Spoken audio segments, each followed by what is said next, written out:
Glamorgan line up like this. David Lloyd, the captain, Sam Northeast, Marnus Lavershane, Kieran Carlson, Chris Cook, Andrew Sweeper, Dan Boothwaite, Mike Winchester, James Whale, Craig Sisodia, and Michael Hogan. As far as the home side, Middlesex are concerned, Matt Coleman will open the batting with Steve Eskenazi, Joe Blackwell, Martin Anderson, England ODI captain Owen Morgan, John Simpson, Luke Coleman, Chris Green, Toby Logan Jones, Blake Cullen, and Timon Lalawita. Just a reminder that restrooms are available at the two mobile bars around the ground, one over on the railway side of the ground, the other one on the bottom pitch. Plus there's a coffee van situated by the pedestrian entrance, and for members the pavilion bar is also open. On the bottom field, make sure you visit the Spice Shack and try out the English style chips. Or if you fancy some Italian, we have the new Neapolitan pizza there as well. Free water to refill your drinking bottles available in the pavilion and all the public bars. There are also dedicated sections of seating on the railway side of the ground for families, a dedicated baby change facility, and a no alcohol zone. The multi-favourite areas are on the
Well, good afternoon, everybody, and welcome to Radlett. The Vitality Blasts back for a second game in just a few days here in Hertfordshire. Delighted to be here with Alan Coleman, myself, Kevin Hand on commentary for this one for you. Tom Helm will be with us in a little while as well.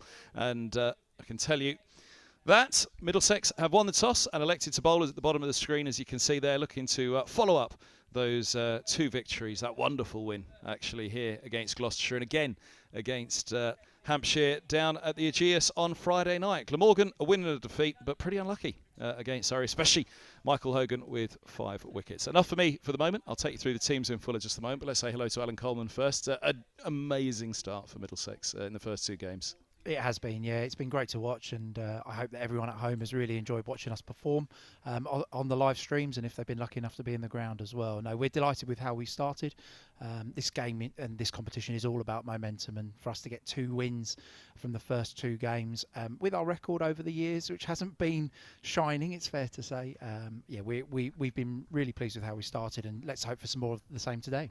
What's been the trick? I've tried to allude to the fact that it feels like it's almost been a coming-of-age season for perhaps some of the youngsters. Yeah, it's been great, and across the Championship cricket as well. I think we've seen just a lot of people have performed. You know, we haven't really relied on one person to score the runs or one person to take the wickets.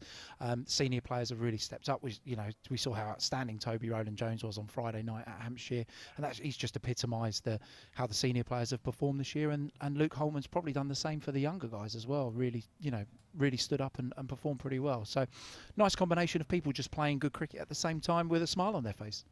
Right, let me take you through those teams that you'll see in just a moment. All the flags fluttering away there, ready to go. Middlesex winning the toss, deciding to field. Stephen Eskenazi, the captain. Max Holden, Joe Cracknell, Owen Morgan, the one change from Friday, in for Jack Davies. Martin Anderson, John Simpson, the wicket-keeper, Luke Holman, Chris Green, Toby Rowland-Jones, Tilan Wallaluita and Blake Cullen. For Glamorgan, it's David Lloyd, the skipper, Sam Northeast, Marnus Labuschagne, Kyron Carlson, Chris Cook, the wicket-keeper, Andrew Salter is in for Cook on the card that was given to us, Dan Douthwaite, Michael Nisa, James Whale, Prem Sisodia and Michael Hogan, who's got 8 wickets in those 2 games so far for Glamorgan. Quick word on that Middlesex lineup then. Morgan's back, a boost obviously for any side in the world when Morgan steps into a side. Obviously very unlucky for Jack Davies. It is, yeah. We know Owen's availability is in the first 7 games. He's going to play about 5. He's not playing back-to-back at the moment. So Jack knows that he might be in and out the side just to start with, but we'll get a good run as the competition goes. He was outstanding the other night, but great to welcome back Owen. Just with his experience in a run chase later on could be vital for us. So aside from that, unchanged, Jason Berendorf landed. Probably a little bit too late yesterday to make it for today, but he's been here and he's with the guys and getting to know them and looks good for Friday. So we look forward to welcoming him to the team at Hove.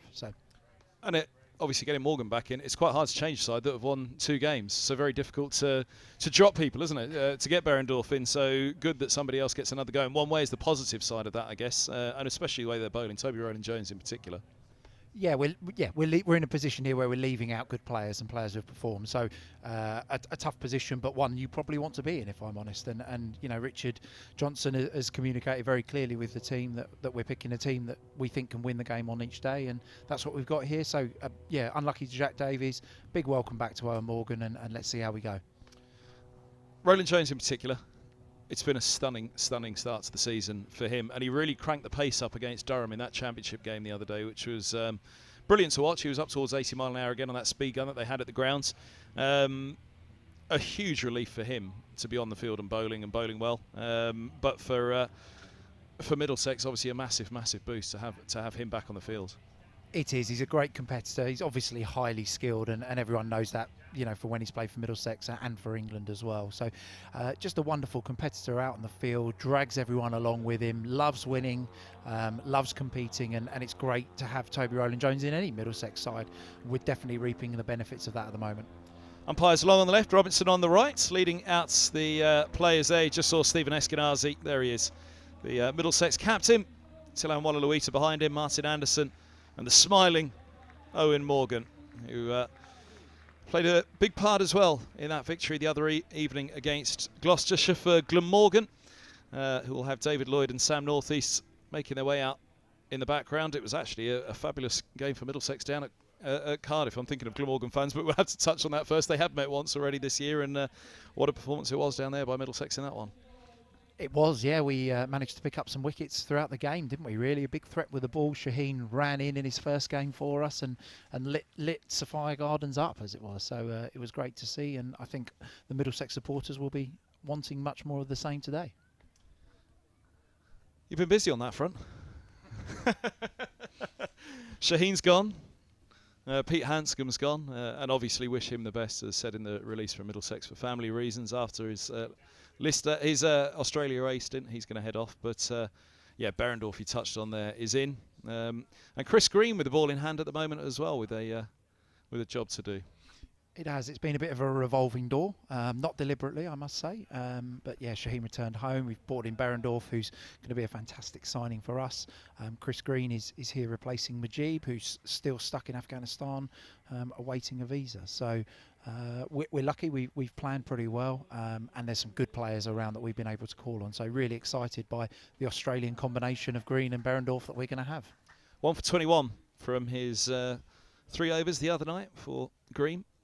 Picked up the opener, Aneurin Donalds, former Glamorgan man, and he's bowling now to Lloyd on strike. Picked up, first ball and gone. 6 over mid-wicket. Wonderful shot to start from Lloyd. Huge shot. And first ball, that's pretty impressive to pick up the length, the line, and the pace of the pitch straight away. Yeah, it just looked like he was just sitting back waiting for this almost. A bit of a back of a length ball from Chris Green.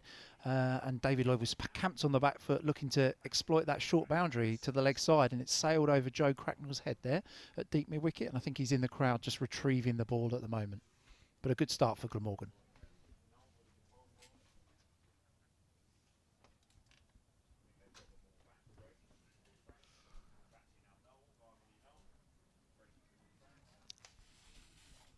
Eskenazi was just having a little look at the ball there before he passed it back to Green. Ready to go again, see if there was any damage out there.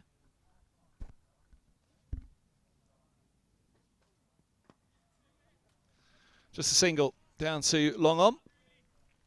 And deep mid-wicket. And Luke Coleman there, he can see it long on. The 2 out. Cracknell out at deep mid-wicket. As Alan Coleman alongside me just mentioned, there's John Simpson, who's having a wonderful season. 9 wickets in the game the other day against Durham.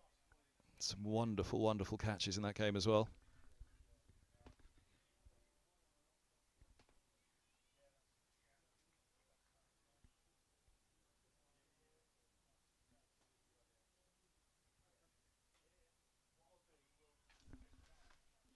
Just a tickled single to get North East going as well, former Kent's man. 8 without loss midway through the first.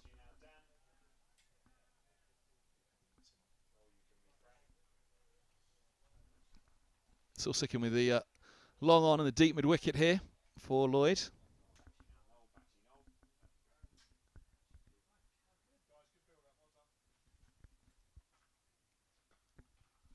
That's a nice shot. Lovely shot for 4. Through the covers it goes. It's leaning into it nicely.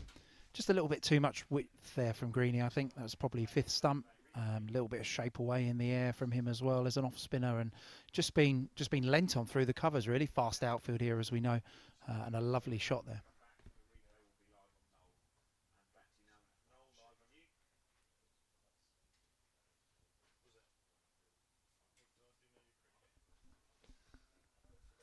Just a single again. That was a difficulty for Tom Smith, I think, in his opening over the other day for Gloucestershire. Just a little bit too much width. And it's obviously, again, very easy from here, isn't it? as we've had that conversation over the years many times, Alan. It is, yeah. You can't be affording to miss the stumps here, really, at Radlett. Every ball you want to be hitting the bails, whether a spinner or a seamer, and any width seems to go either over mid-wicket or over through the offside.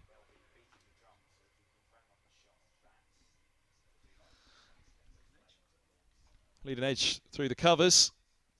Just looking to close that face. Gets away with it all along the floor. Couple to end the opening over here on the live enhanced stream from Middlesex. We're live in Radlett with myself, Kevin Hand and Alan Coleman. 1 over gone. Middlesex putting in Glamorgan. They are 15 without loss.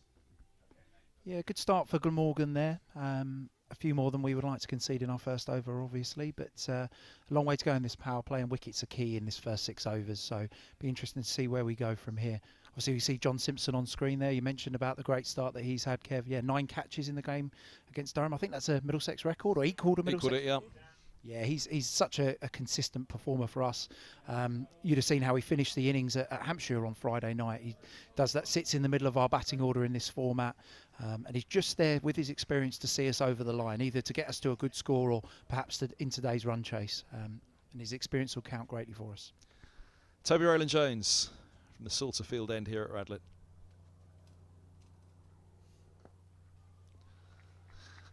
It's amazing how Rowland-Jones just keeps hitting a line of length, even in T20 cricket down at the Ageas the other night. That's all he was doing, just bowling well. Yeah, good ball is a good ball in most formats, and David Lloyd, quite a short batter actually, does sit deep in his crease. He's looking for anything sort of belly button height or to score off square of the wicket. So Toby will be trying to drag him forward here to hit the top of his bat, I think.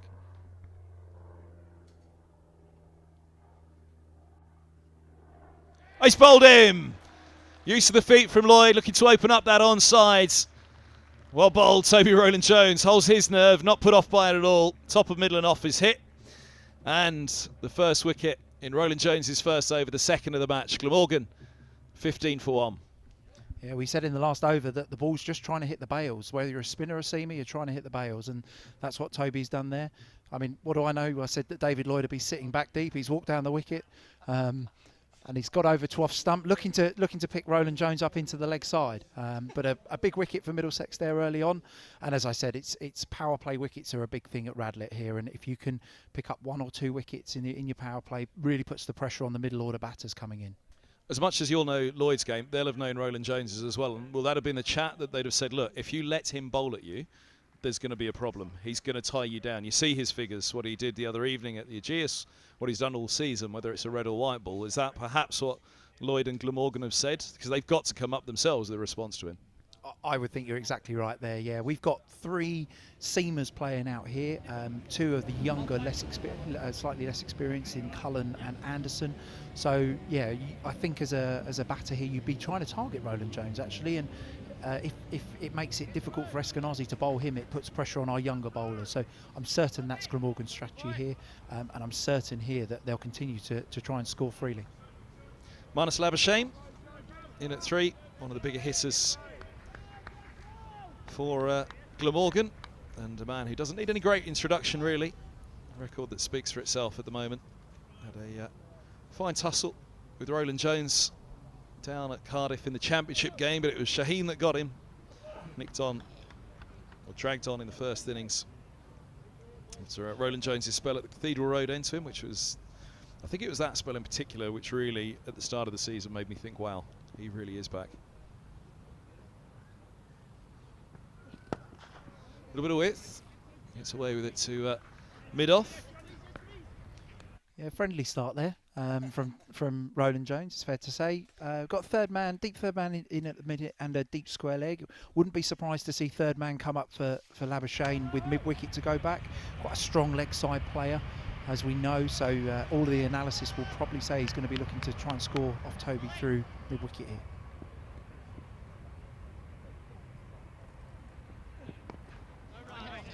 No run, well bowled again.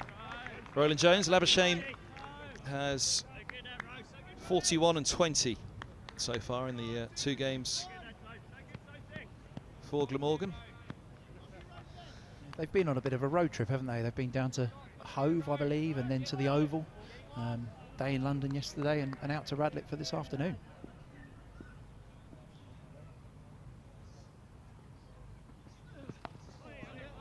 Dragged away.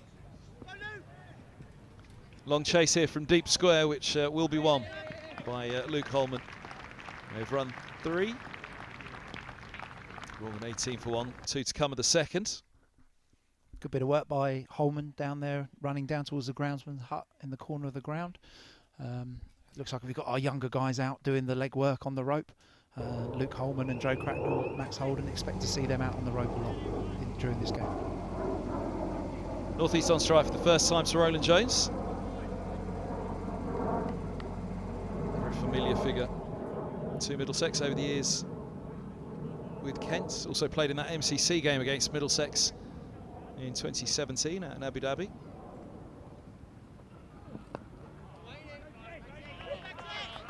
North East, one of the more unusual batters in county cricket, doesn't actually tap his bat on the floor. For the eagle-eyed viewers watching here, he's not one of those who bangs his bat on the floor, just holds it in the air. I find it quite difficult to get rhythm doing that, I think, but he's obviously had a very successful career doing it. Pete Hanscom had a slightly interesting batting in the crease. You know, before it was announced he was off, I thought I must now get to him after a year and a bit. I must find out why he does that last little tap where he brings the bat down at a, how would you describe it, a 90-degree angle. And any idea what it was about? I asked him, actually. I did ask him because we were as puzzled about it in the changing room as outside. And yeah, he said it helped him line his hands up and ensure his grip hadn't slipped around. So that's the theory. Like it. That's up there with the squash ball in the glove for Adam Gilchrist, isn't it? Batters can be slightly strange and like to invent some new theories, don't they? And we certainly got a few in our changing room as well. You knew exactly where I was going with that, didn't you? Martin Anderson, who has a foot in both camps, the all-rounder for Middlesex. It's a little bit of width on that one, cut away. And Labuschagne finds his first boundary. 22 for 1. Again, just that width that we were talking about throughout the first few overs here. You miss the stumps here and you're probably going to go for 4 on one side of the field or the other, and Anderson's paid the price there.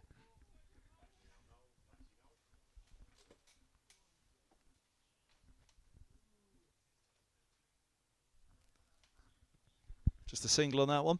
Has Anderson's bowling come on a lot this year? I feel watching, having watched all the games so far for Middlesex this year, that it feels as though he's just taken a little bit of a leap this year with the ball. He has, yeah. Martin's improving all the time as a bowler. He missed a couple of years of bowling as a youngster, and therefore his experience probably doesn't match his age, but he's really improving here, working hard at it. Yeah, it's a great point. 25 now, isn't he? And those years missed, you can't all of a sudden fast forward, can you? You know, he will have learned as a human being, he will have learned as a cricketer watching from the side, but obviously worked very, very hard on his batting, which massive part of his game.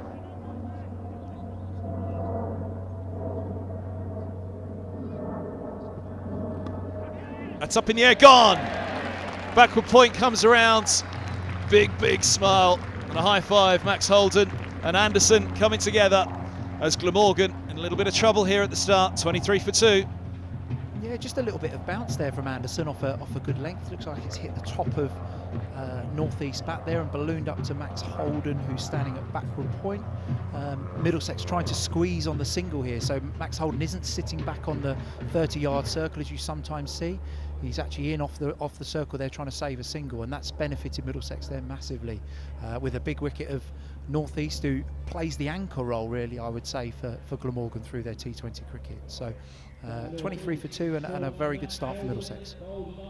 I promise you there was no grilling on this commentary box this afternoon. But tell us about the track. What's the surface like out there? Had a quick chat with Mark Wallace, former Glamorgan player, a few tenths along. He was just giving me his thoughts on it. Yeah, it's the same pitch that we played on Thursday evening against Gloucestershire. So here, always a little bit in it for a bowler. It may well look green on the stream to the viewers sitting at home.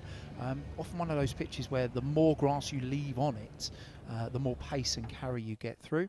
I think we saw the other night that cutters, balls into the surface, just did offer the bowler a little bit more, and I suspect that both teams will exploit their slower balls and cutters as we move through these innings.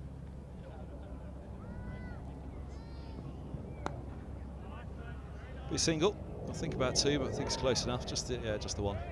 To deep point. 24 for 2. If you want to get in contact with the stream this afternoon, at Middlesex_CCC. Don't forget the hashtag #Middlesex.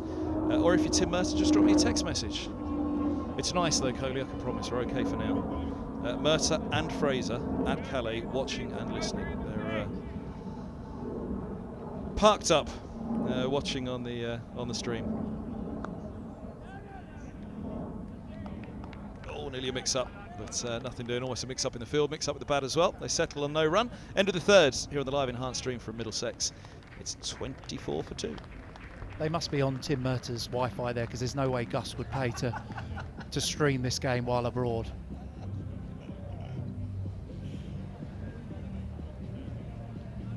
That doesn't look like the old Nokia brick, so yeah, it must be Tim Mercer's phone. Kit Kat Chunky for supplies. Peanut butter Kit Kat Chunky as well. That must be Angus's, because there's no way Tim would put that into his body.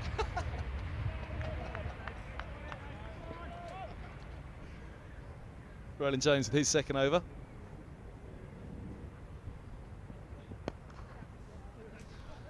Nice shot, just a single.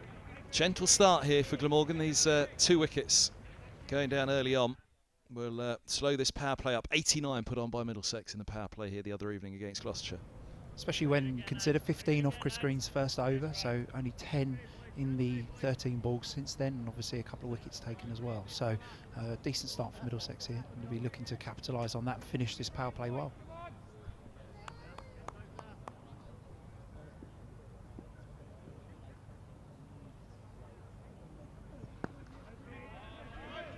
What's the chat going to be like in that car? Well, I didn't get to watch the football last night, so I'm not really sure. Obviously, they're going to be a little bit downbeat, but credit, Liverpool have had a very good season, 2 trophies, and very close in 2 other competitions. So I think they'll be pretty upbeat and positive, and obviously enjoying sitting in a traffic jam, waiting to board a ferry.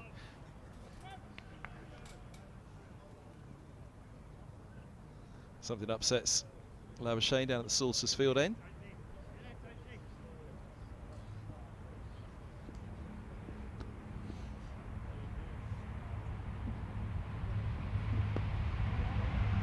This is brilliant from Roland Jones again. Really difficult for Glamorgan now to try and counter him, as we were discussing right at the top. Those 2 wickets means that they have to be very, very careful here, and against Roland Jones, very respectful. Yeah, it may just look like Glamorgan here are just taking their time to assess this pitch. I know they've lost 2 early wickets here, but just taking their time to settle in again and read the pitch, and just ensure that they're going to apply their counter attack at the right time.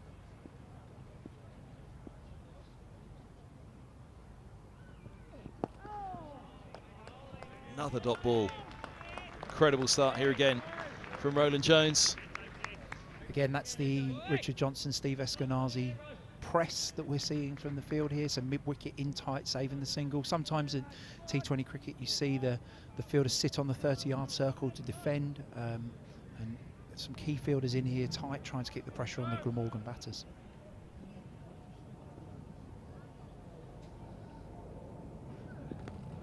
Roland Jones drags it away. Roland Jones drags it away. Labuschagne drags it away. Fielded in there. Tilan Wallaluita. I know this ground extremely well. Gorgeous, gorgeous day here at Radlett, which is a bit of a relief. There was a spot of rain in the air about an hour out from the game. But for now, looking clear, good to go.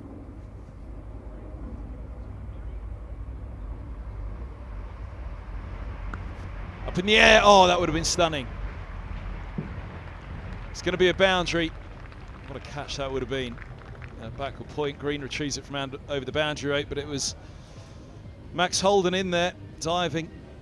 Wow, if he'd have taken that one, we would have been screaming about that for a while. Just a bit of width again from Roland Jones here. Ball travelled in the air. Max Holden, outstanding fielder in that backward point region. So if he'd have got a hand on it, you'd think that he'd have been pretty close to catching it. So, but a well placed shot in the end and 4 runs for Glamorgan. 30 for 2. Start of the 5th. Anderson. Oh, he'll have to start again. Labuschagne not ready. Checks the field once more.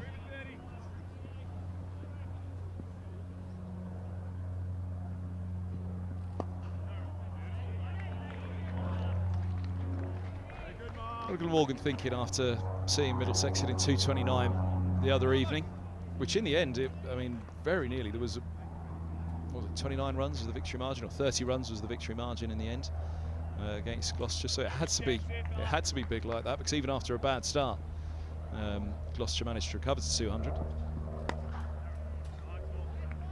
Yeah, a small ground, as that one's fielded by Owen Morgan there at mid-wicket. Yeah, tight ground here means that as a batting team you're always in the hunt. So you've always got to get out of jail free shot almost to pick up a boundary, even when you are struggling. So, yeah, as many runs as possible I think is the key here, and as the chasing team you're always in the game.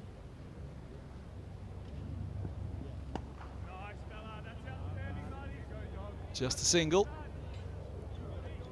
Nice is the cry, outstanding buddy, says the skipper Stephen Eskenazi in an aria shot. You might have picked it up on the effects mic as well. 31 for 2, midway through the 5th. An old adage, well I say old adage, it's not an adage, all the old statistic about lose 3 or more in the power play and you lose 99% of your matches. Is it something along that, 90%?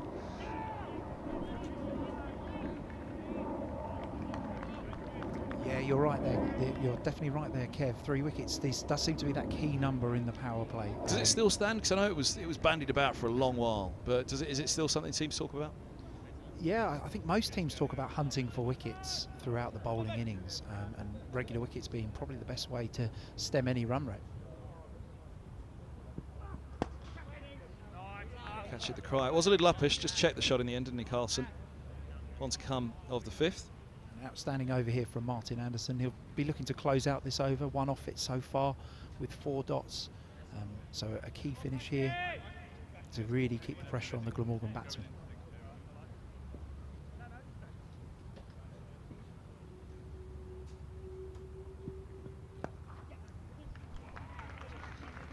Certainly think about 2 on this one. It's a good slide on the boundary rope. And well done, Joe Cracknell.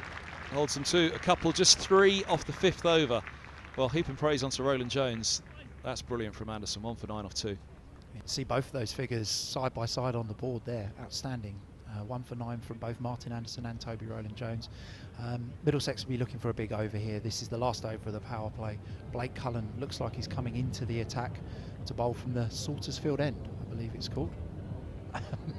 Who told you that? Wise man once told me. Word from Calais. Fraser's so tight, he won't even allow me the aircon on in the car to save fuel. This could go on for a while, because I'm assuming it's Gus that's driving. I've just seen his hand on the steering wheel. So I suppose if they're going underground, they'll lose their Wi-Fi though, won't they? Are they on the train or the boat? Oh, what did he say? He didn't mention, didn't he? Oh, I'm not sure he did actually. They'll have to let us know. Cullen into the attack, replacing Roland Jones.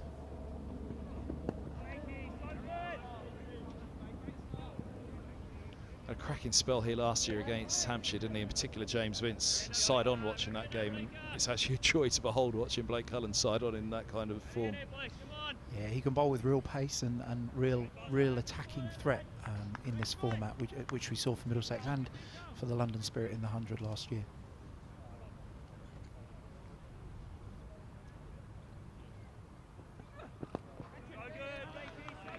Chipped away into the onsides, just a single.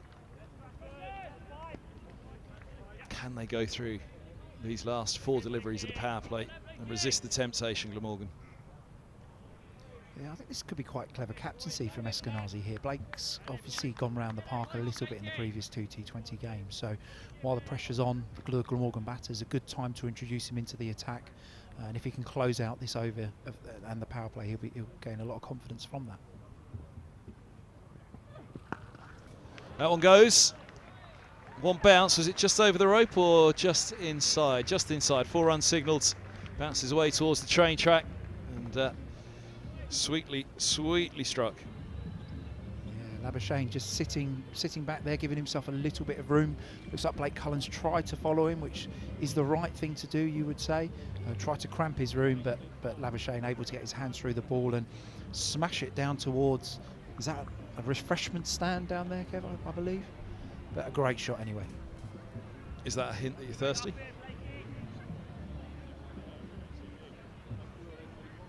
Too early even on a Sunday, surely. Especially while we're working so hard.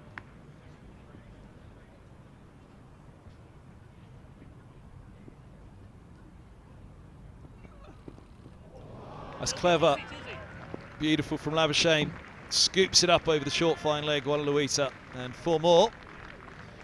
I think this is an instance where the batter might just be one step ahead of the bowler here. Blake Cullen's banged the previous one in and been pulled. Looked to go up the pitch a little bit fuller this time, and it looks like Lavishane's read what he's tried to do there. Got himself across to off stump and played a very good scoop over Tilan Wallaluita, who's on the 45 there. Very good batting. 10 off the over so far, 2 to go. He's got Roland Jones and Eskenazi either side of him, Cullen. Trying to help him through. Not that he needs that much help, but it's great just to have that little bit of experience to lean on.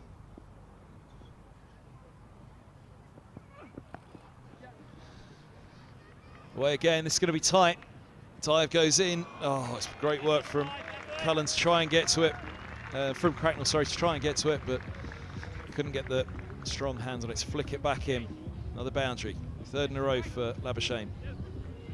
Yeah, good batting again, giving himself room. Blake's tried to follow him again. He's just managed to get it off his hip down through the pretty vacant fine leg area, you would say. What's his option here, last ball?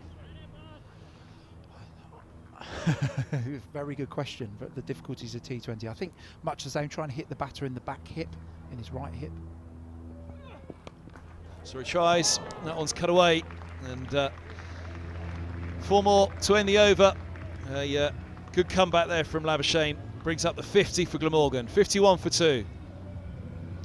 I think as power plays go, you would take this from Middlesex's perspective. Obviously a very strong finish there for Glamorgan. 4 boundaries on the trot in the last over of the power play. But 51 for 2, I think probably just swings it into the bowler's favours. And I think most teams would accept that as a good power play from the bowling side when they come to Radlett. What did Gloucestershire improve the other evening as the innings went on with the ball? Because I thought there was a pretty stark difference between the power play and how they bowled thereafter. Did you note or spot anything that you thought? I thought that their seamers increased the percentage of slower balls they bowled, especially Benny Howe. Obviously came in, I think he bowled over number 7 of the game, bowled a lot of slower balls and made us put more pace into it. And I think with the medium paces especially, as we saw Martin Anderson's already bowled a slower off-cutter here. I think we'll see a lot more of that as the game goes, as Tilan Wallaluita comes into the attack. Yep, from the pavilion ends.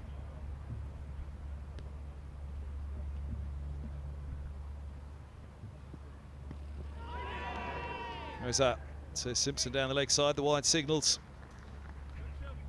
As that was just pushed through by Wallaluita. Sharp from Simpson as ever though behind the stumps. 52 for 2.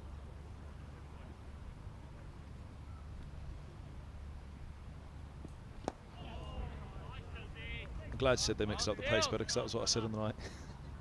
That was a relief for a commentator there. A nice start there from Tilan, just sliding the ball back in. He bowled very well at James Vince the other night doing this. Didn't give Vince any room to hit the ball through the offside. So Tilan will be just looking to shut down the offside as much as he can here and give Labuschagne no room whatsoever.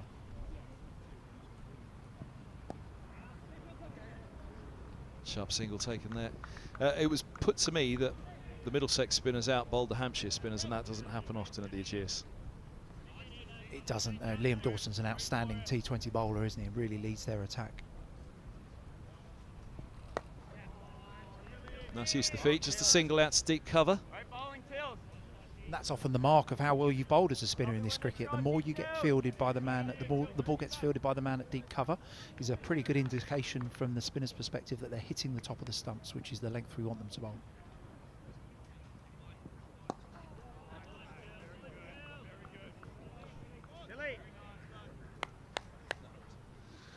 So outside the power play, long off and long on back, straight away as you'd expect. Deep cover, deep mid wicket, deep backward square leg. Pretty standards for the 5 out at this stage for spinner.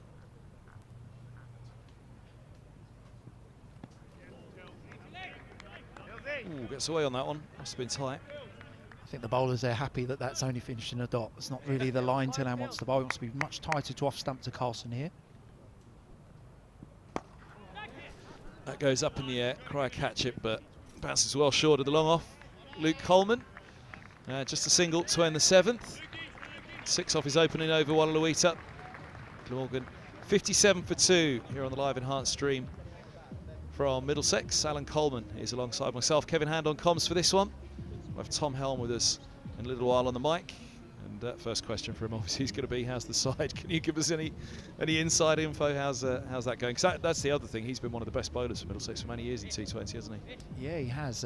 Helmy's outstanding, especially in those death overs for us, and he's a big loss to our team. We put a lot of planning into having him around to bowl the 18th and the 20th overs of the innings, and we've not been able to reap the benefit of that at the moment. But hopefully Helmy will be back for Friday as Chris Green comes into the attack. Another bowling change. Eskenazi keeps freshening up the bowling. Change of ends for him as well. Started up at the pavilion end, is down at the Salters Field end. Very central track here. I don't think there's particularly much of a difference between either side in terms of distance to the boundary.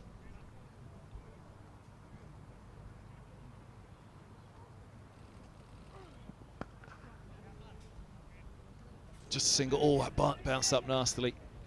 He'll get back for the second. Looks like it hit Holden on the chest there. I think that'd have been a knock-on in a game of rugby, that one, I believe. But yeah, I think Chris Green's got slightly more room to work leg side here, just slightly, but yeah, short all the way around really at Radlett, and good for the batters in that sense.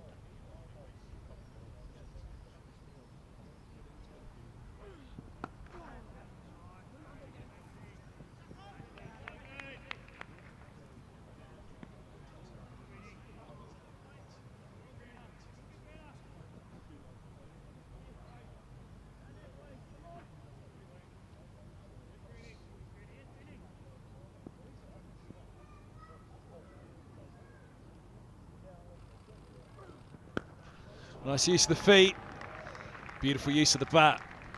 Big six, look at that go. Keeps on going, careful down there. Young lad sets off to chase that one. That was a huge shot over the hedge down at the Salters Field end. Yeah, good use of feet there. Green just outside off stump, which does enable the batter to free their arms through the ball, but a great space to hit the ball into. No fielder there between the deep mid-wicket and the long on, so a big space just to the right of the big screen, and Labuschagne's used that beautifully.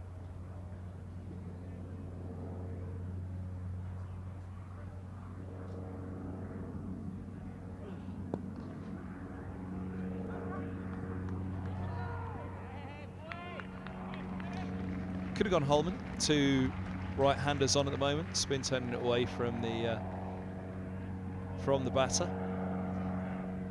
Yeah, I wonder if he's going to try and use Holman a bit more from this end, so spinning the ball away from the shorter boundary. Sometimes a bit of a theory there to encourage the batter to go against it. Just a single. Oh, bobbles. And bobbles for four.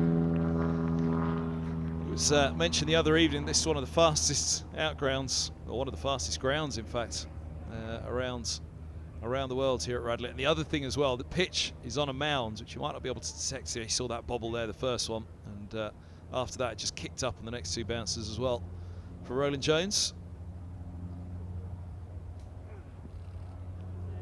Oh, it's got through. 4 byes. Umpire will. In fact, did he get something on it? No raise of the hand from the umpire. What did he get on it?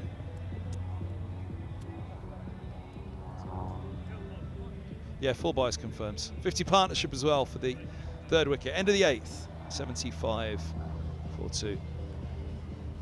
Yeah, a bit of momentum here now from Glamorgan, especially when the bowler's bowling from the other end. Obviously, Cullen's gone for 4 consecutive boundaries in the previous over from far end as we look here, Kevin, and they've obviously targeted the Chris Green over as well, while Aloita bowled an over that went for 6 from this end. Luke Holman into the attack, short boundary on the batter's leg side, so the right as we look on the screen.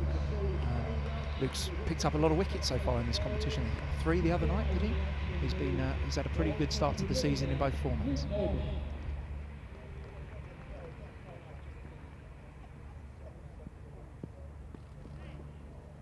Slides one down, that'll be a wide signal.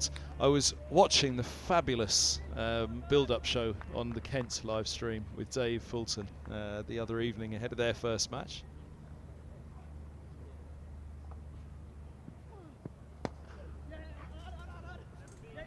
I think 2 here, but back they'll come, yeah. Good throw from Green.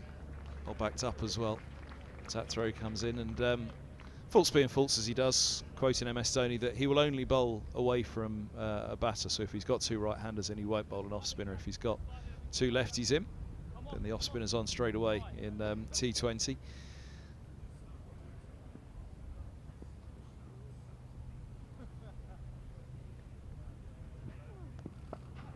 Now, that's up in the air.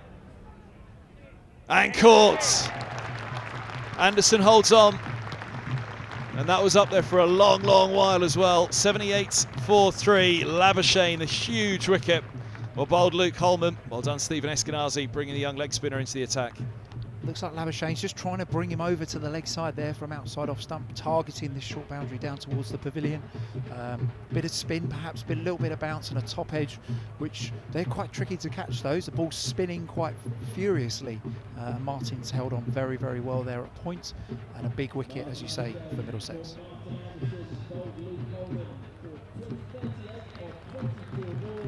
Really just started to give some momentum to Glamorgan. That's a huge time to take a wicket for Middlesex. They looked as though they were just coming right back into it. It's Cook who makes his way out, 4 not out, and 46 so far for him. The 2 innings he's had this year in the 2020 games for Glamorgan. Yeah, good player, Chris Cook. Sits in the middle of the Glamorgan order in both formats. Wicket-keeper batter. And has had a very good career for them. So another big wicket really for Middlesex coming in here. Carlson's obviously a very good player. We've just taken the big wicket of Labuschagne, but Chris Cook now is a big wicket for Middlesex here. Somebody does anchor the innings here in the middle for Glamorgan.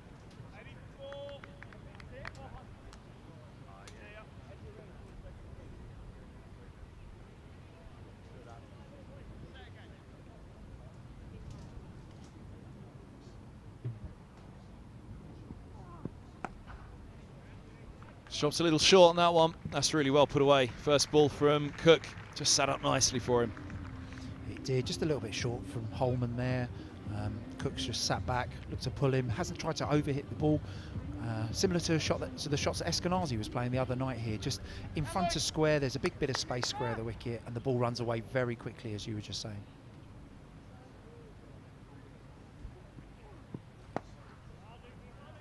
Just a single on this occasion. 35 now, Chris Cook. He's going to be 36 tomorrow, in fact. South African born. Okay, he's been over at Glamorgan for quite a long time now, I believe.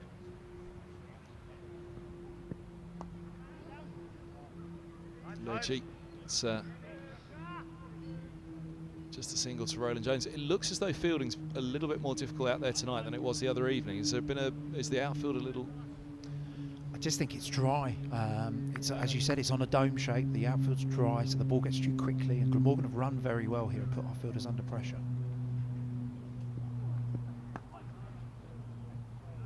Single more to end the over. 9 gone. 85 for 3. I think as you hit the ball to a deep man and you're looking for 2, it does just sometimes make the fielder take their eye off the ball a little bit, with it bobbling around as well. And we've seen a couple of misfields here from Middlesex that perhaps we didn't see on Thursday night. So Glamorgan running very well between the wickets and putting us under pressure in the field. 2011 was Chris Cook's first year with Glamorgan and his debut for the county against Middlesex in the T20 back in June in Cardiff. 2011. I love how you just pull these stats up, Kev, just from the depths of your mind. Well, all this Middlesex cricket over the years, you know, it's all there, forefront of the minds. Don't really think about much else, to be honest. Nice start from Cullen. 4 fours to end his last over. Starts up, good line of length, top the off stump. Good time to bring him back in after the wicket, actually, from Eskenazi, isn't it, to give him a boost against the new batter. It is, yeah. Again, trying to reintroduce Cullen into attack at a time where perhaps the batters are looking to consolidate is a good way of trying to lose an over in the innings. Hell's going for that back hip as you were talking. Just a single.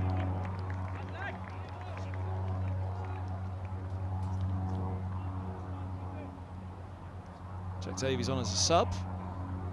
Look around and see who's gone off.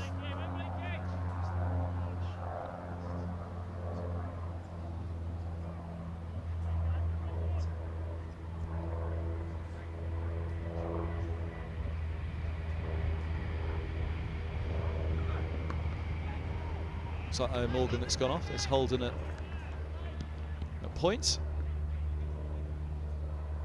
Again, that looked a touch fuller from Cullen there, just trying to hit the top of the stumps. Not much margin for error with length here. You want to challenge the forward back decision from the batter, try and get the ball into the white bales, and that's a much better length from Cullen.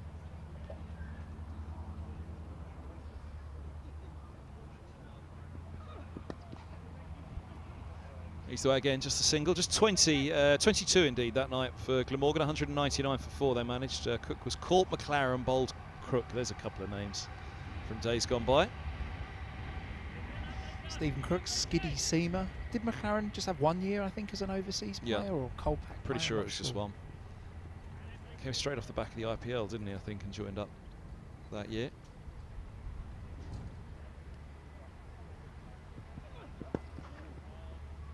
Nicely run again. So it's just a single, though, only 3 off the over. Most economical of the Middlesex seamers that night? I'll take a guess, or? Tim Murtagh? Sadly, yes. Sorry, Gus. Don't need to be singing the praises of Mercer while he's sat in the car next to him.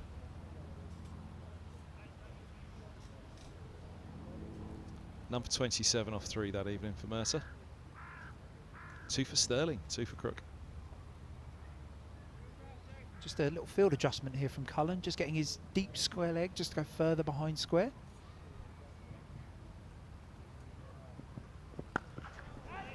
Catch it, the cry, and gone at deep points. Chris Green with a very big smile on his face, holding on the boundary rope. End of the 10th, Carlson's gone for 21. Cullen with the wicket. Very good bowling change from Eskenazi to get Cullen back at this stage. Glamorgan 88 for 4. Yeah, came advanced down the wicket there, Carlson, trying to open up the offside from Cullen.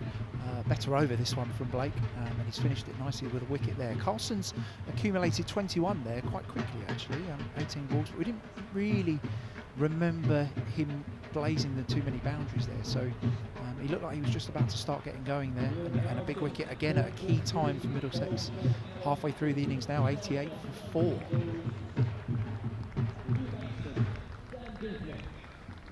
Turn Douthwaite out to bat at 6.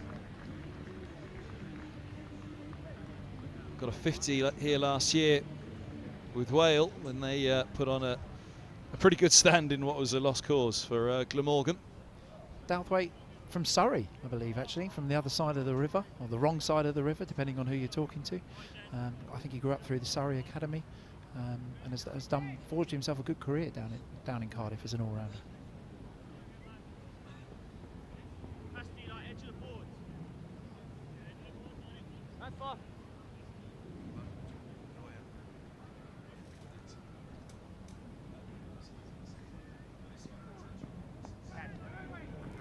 Edgy. It's a short third. Roland Jones is there, smiles all round at the moment. Be a nice squeeze here if Middlesex can put a good squeeze on these 2 batters for the next couple of overs. That goes up in the air again. Safe though. Front of deep cover. They're going to take 2. 90 for 4. Remember Middlesex here at Radlett on Thursday night on the same track had 89 off the power play. Without loss. 90 for 4 in the 11th for Glamorgan now.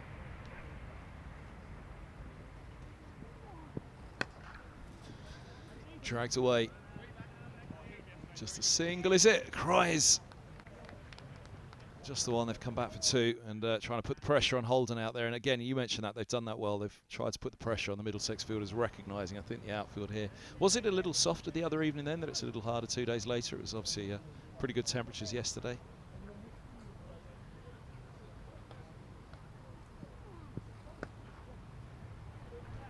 It's a nice shot. Hard chase on here, and too much for Davies. Coming around on the boundary rope. 4 more.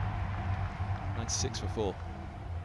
Yeah, I think a little bit wide from Holman here. I think he may have just missed the line of the stumps. Yeah, he has. He's bowled that 6th stump, giving the batter room to free his arms through, and well placed to the left-hander Jack Davies, who's out on the deep cover boundary.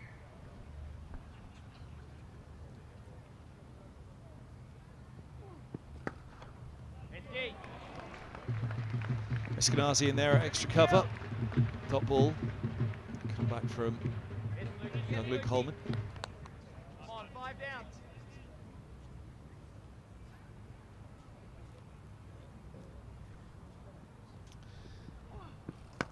Width again, goes up in the air again though, and it is going to be safe, just wide of long off. And Martin Anderson, that's wide long off. That's the end of the 11th. Quick question for you before you go, Coley. I know you're heading off in a moment. Peter Coleman, Luke's dad's tuned in. He says, is this a hybrid pitch? Sorry if you've already mentioned it. Good to hear Alan's analysis too. Thanks, Pete. I don't believe it is a hybrid, actually. I think we're playing the 50 over games on hybrid pitches here. I think this is one of the grass pitches that they have. We do have a couple of hybrids out there, but yeah, similar pitch to the other night, I would say. Probably just a little bit drier, having had another day to dry out after the game, a couple of days to dry out after the game, and a bit of natural scarification, they call it, when you play on a pitch. A bit of natural scarification probably means there's a little bit less grass on it than the other night. Will we get words that big from Tom Helm? I expect more, lengthier and more.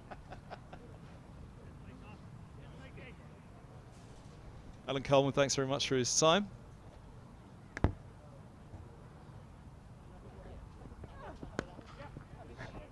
Just a single. 99 for 4.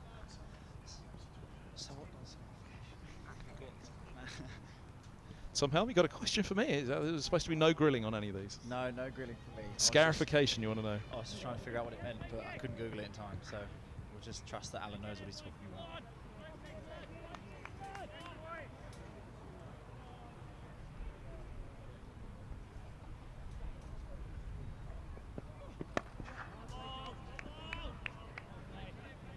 Just a single more, it's 100 up for Glamorgan in the 12th over. Cook on to 19. And yeah, tough here for Glamorgan. I did just ask Alan Coleman, how's Tom Helm? So I'll ask you as well, how's Tom Helm? Yeah, doing okay. Coming along a little bit slower than we would have hoped. I think the first T20 was perhaps a little bit ambitious. The ball through to the keeper it goes. Yeah, a little bit ambitious maybe to get back for the first T20, but not miles away now, so Friday is a potential for me, hopefully.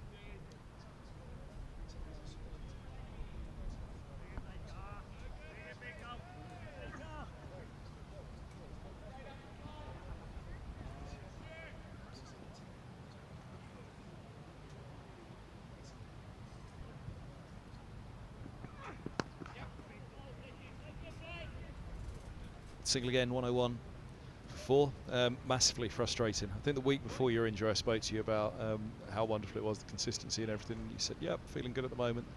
And injury had been cruel in the past, and you were out the week later. Yeah, I had the same thing with Fletch in the interview post-game. After, I think it was the first day, asked me how my body was doing, and by that point I knew I was in a bit of trouble. So I was like, yeah, fine, no worries.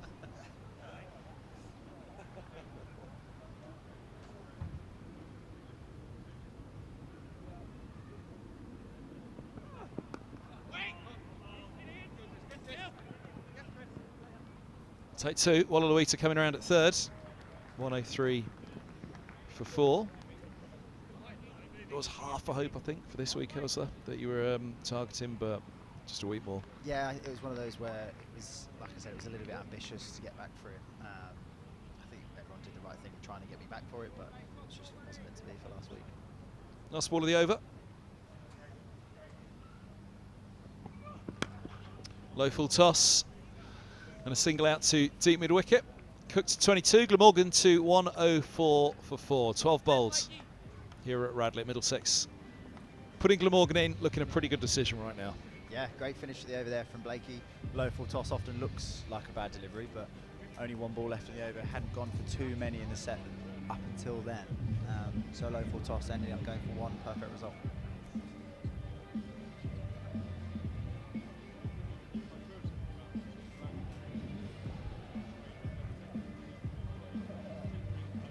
Tilawan Luita is next up from the pavilion end. None for 6 off his 1 so far. So Cullen, yeah, 1 for 27 from 3 for Cullen now. Middlesex pretty happy with where they've got Glamorgan at the moment. That goes up. Cries catch it. Oh, it's held. What a catch. Max Holden coming in from deep mid-wicket. That is a stupendous catch from Holden. Gets his fingertips down underneath it. And Wallaluita has his first wicket. 104 for 5. What a catch from Holden. From Holden, sorry. Were you backing him to get it? You had a good sight of it, like me. You know what? Just as he was coming into bowl, you were talking. I was thinking how important this next wicket is of Cook, going at 22, pretty much a runnable. Not the last record, well, I suppose it is the last record. That's a Nessa can play, of course, but that was a huge wicket for Middlesex there. So, Michael Nisa comes out to join Douthwaite. Again, Douthwaite and Wales, they got 50s here last year. Wales in next. So, two of the bigger hitters down the order, but as you say, recognised batters. Middlesex have done some pretty good work in the top 12 here. 7.5 overs to go. Absolutely, getting them 5 down just gives you that, makes your margin for error towards the end as well, just that much bigger. Your other option is he won't ran. Probably for the best if you can't hear me out there, actually. Someone's saying you're a little quieter.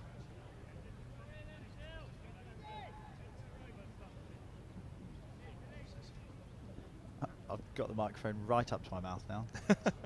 I'll try and eat it. Oh, through it goes. Length tills, length tills. Nisa looking to cut hard, a wider ball from Wallaluita.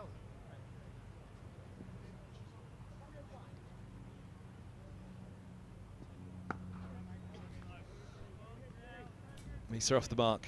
Second ball, midway through the 13th here at Radlett's.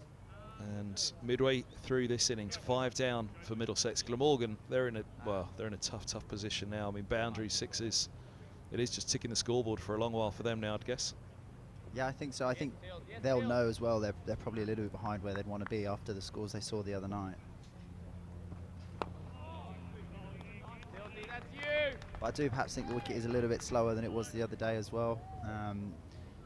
So the scores probably were going to be a little bit lower, but I think Middlesex will be very happy where we are at the moment.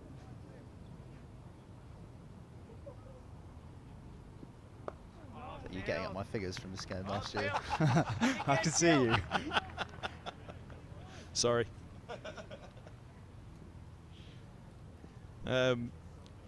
Last ball of the 13th. Oh, goes straight through him, and the appeal goes up, he's gone. Douthwaite's gone for 2. Wallaluita has one first ball of the over. He has another last ball of the over. And Glamorgan have an almighty problem here. They're 105 for 6.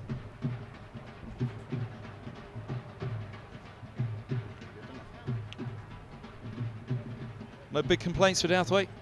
Not, I don't think so. I think on the big screen there it looked like he played around it. I think height might have been the only thing, but as an aspiring young umpire myself, I'm giving that out. So. Wait, tell us more about this. No, we've been joking. Obviously, I've been injured the last couple of weeks, and I've spent a little bit of time at training doing some umpiring of the lads, and I fired a few of them off.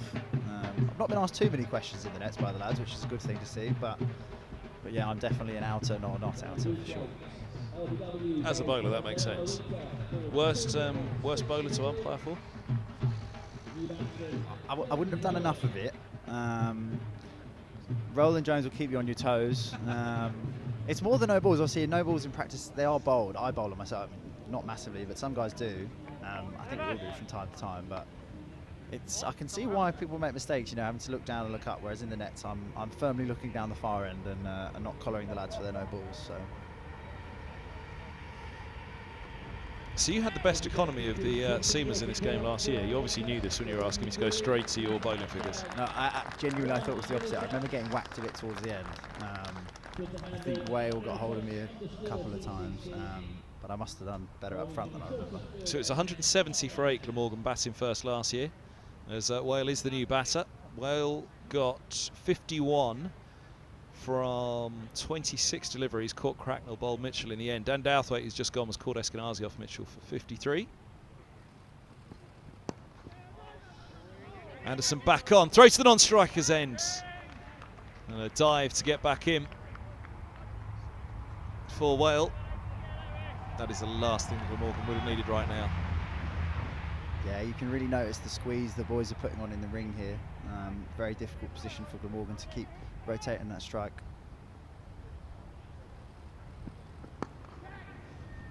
Chipped away, a cry catch, but it's quite safe out to deep mid-wicket.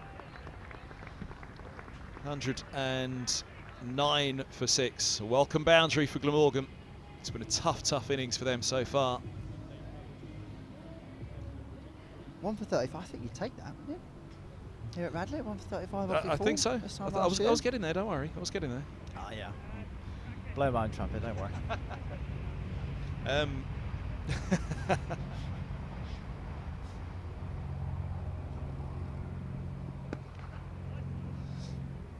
Straight out to deep cover for a single. So Mitchell picked up 3 for 37 from 4, a game at 9.25. Stephen Finn, remember him?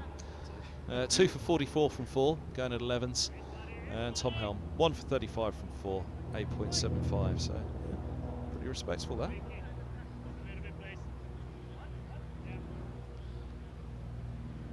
Picked up Carlson, caught Finn. I was actually bored in the living room the other night and I was watching that back on the YouTube actually, which makes me sound rather sad, but first time I've ever done it, I promise. Careful, Fraser and Mitch and Mercer are tuned in at the moment in Calais.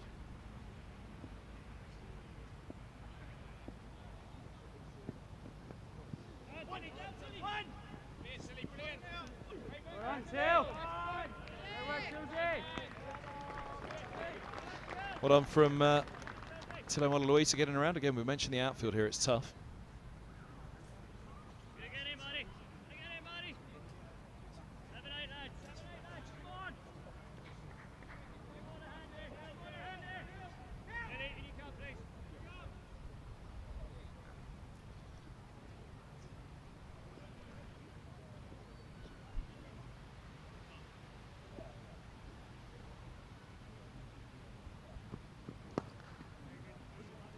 Single more out to deep mid-wicket for Lisa. He's on to 7. So yeah, 170 for 8 was the Glamorgan score last year. Middlesex 171 for 3 with 14 balls remaining.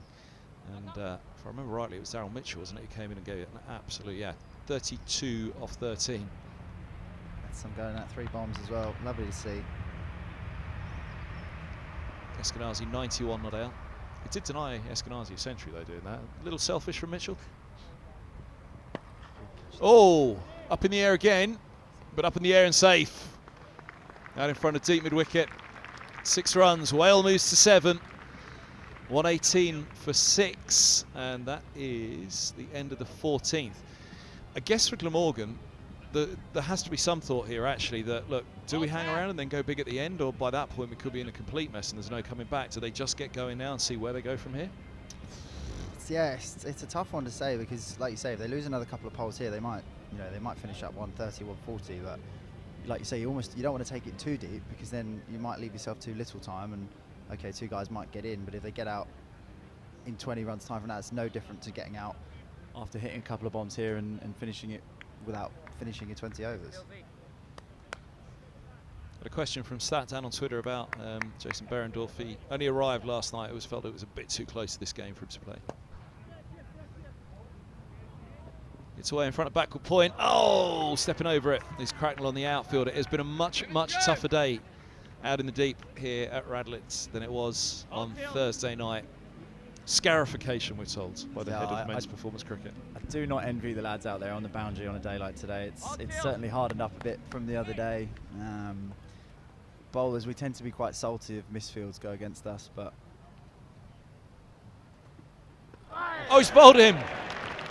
A 3rd for Wallaluita, a 7th for Middlesex. Glamorgan 122 for 7. Nisa's gone for 11, and Wallaluita's gone straight through. Amazing game. If it hadn't dived over it on the fence there, that would have been a single, and you never know. You probably wouldn't have got that one. So, Cracknell, we can give you a lot of credit for that. Does that get a mention by Cracknell when he runs in at the moment, speaks to Tilly, or does he hold it till later? Yeah, well, I'd be there saying, Crackers, that's on you, mate. You got us that one. But no, it's a salty place to field, and bowlers, we tend to be within our rights. We think to have a go at the fielders if they don't deem to be putting in as much effort as they could be. But particularly at grounds like this, there's, you know, everyone's trying their best, and if they do dive over the odd one or it bumbles over their shoulder, then we know they're trying their best, and there's only so much you can do.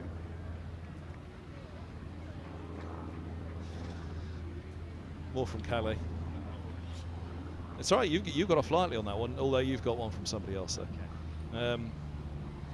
There was mention that we might get a few texts before they lose the Wi-Fi at Calais. Angus Fraser says, I might lose a passenger before I lose the Wi-Fi at this rate. Due to us or due to the football result, do you think? Oh, Mertz has been piling into Fraser from the passenger seat in Calais. And squeeze Davo just in front. I don't know what to say.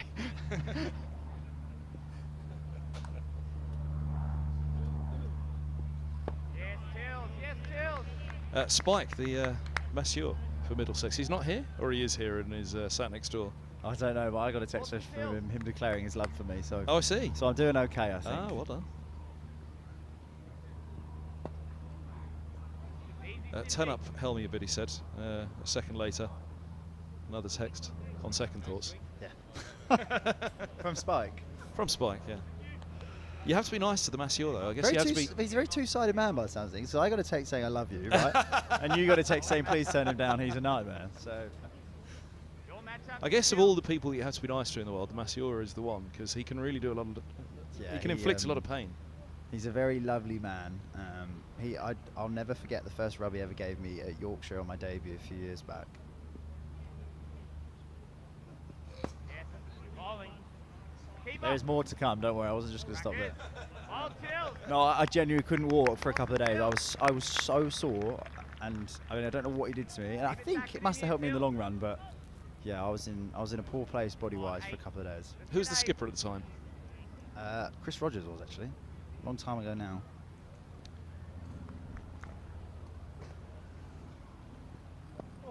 Leading edge all along the floor, they two.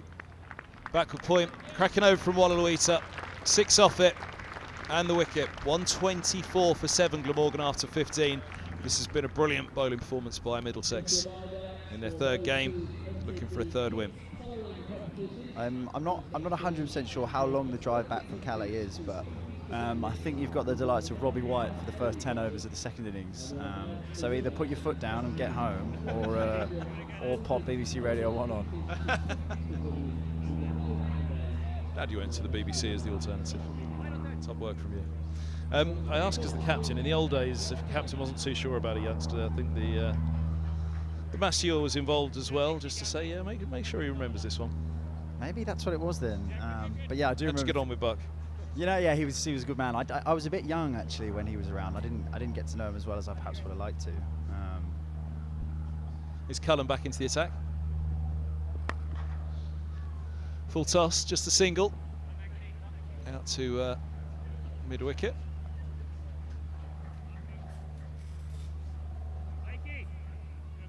Last ball, when he was last on, was a low full toss. It is part of the armoury as well, though, isn't it? One's the Yorker, but one is obviously the low full toss. Again, if they're trying to get leverage on a small ground like this, I'm not suggesting that was a intended low full toss, that one from Cullen, but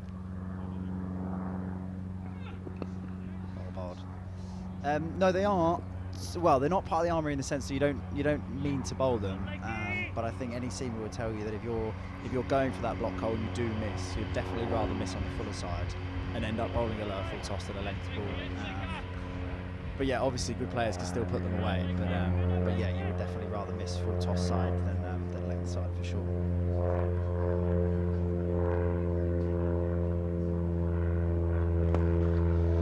in the air it goes. Ah, it's gone over the top of Roland Jones at long off. Sweet 6 for Wales. Moves to 15. For a moment, he just wondered if he got underneath that one.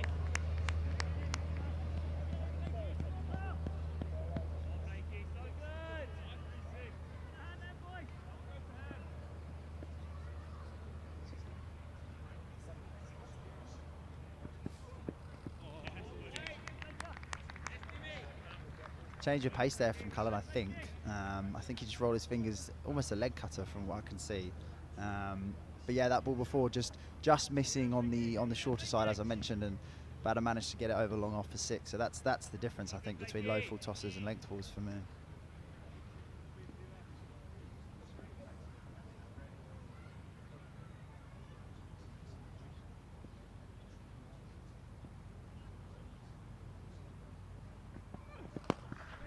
In the air again. It's just going to be short this time for Roland Jones down at long off. 133 for 7. One's come over the 16th. Interesting that Salter's batting 9 here when he's been. I think he's been opening, isn't he? And he definitely did open against us in the 4-day a few weeks ago.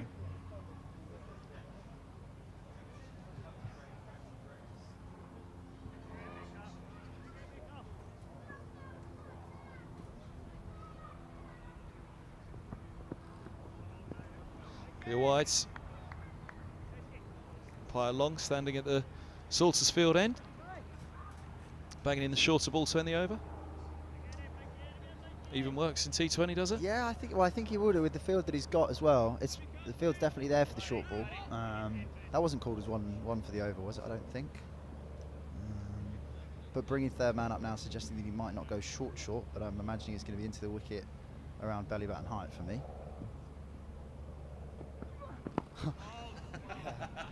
Okay, moving on. Great finish to the over there. Ignore everything I say.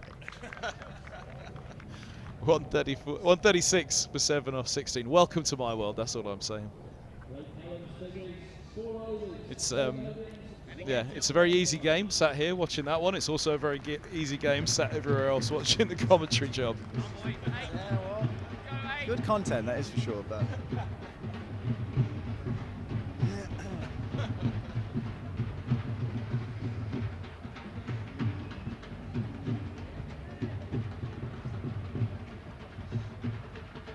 loving the entertainment. They were here a long while before the start as well, about an hour before the start they started up. 2 hours before the start.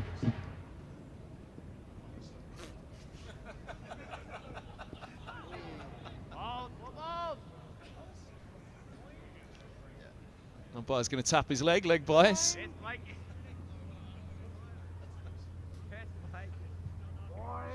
tough job being you, isn't it, Kev? It is. I often listen and think, God, it's easier than it is.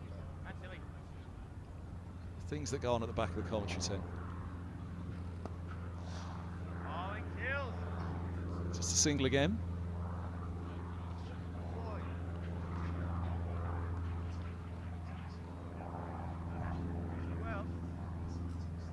They had such a good weekend as well. They really would have enjoyed themselves over there.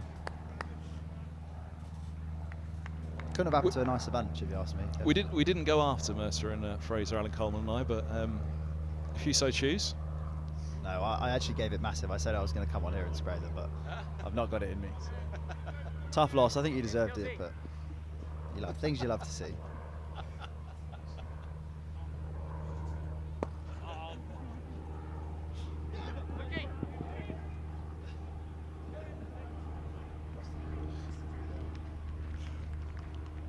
Wells on to 18. The producers worrying that we have a massive audience in Liverpool at the moment that we could have just defended, but are Lancashire playing today? I think we're safe. A few Liverpool fans in North Wales, aren't there? Jalfonson Giles. Jalfonson Giles.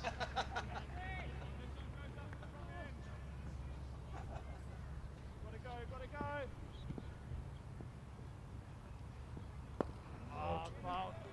go. That's well run, putting the pressure on the field again. Jack Davies out there, running in, no fault on him. It has been tough. One short signals. Ooh, one short. 140, I don't think it's gone up, so it'll be 143 for 7.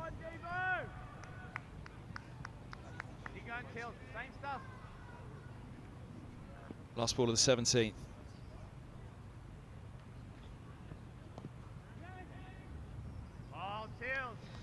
Just a single again. Wales on to 20. 141 for 7 after 17. When I just asked the producer, was there anything they needed promoting at the moment on here?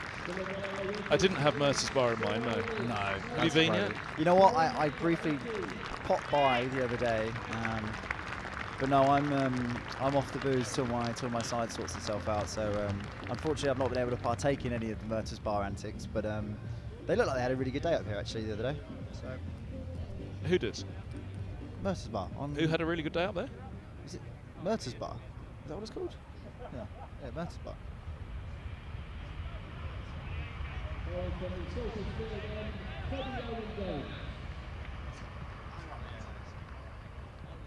Oh, I thought you meant it was a team outing up there. Sorry, I'm with you now. No, sorry, saying the day up here.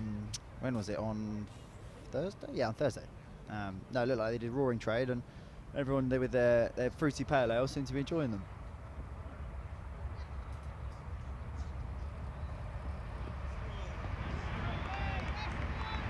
Right, I'm with you. You've got to fill in the blanks here. Roland Jones back into the attack. So Mercer's Bar was on site here at Radlett. It was here. Sorry, yeah, I thought you were aware of that. No, he pitched up in the clubhouse, and Mertz and Gus themselves were pouring the pints behind there, I think. So. You're going to be doing something.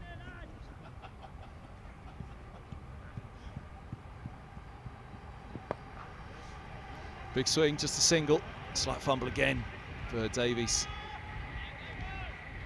But not costly, just the single they were going to get anyway. Davies on for a sub for Owen Morgan at the moment. He's been off for a bit. We'll check and see. Just make sure everything's okay on that one, but nothing come through just yet.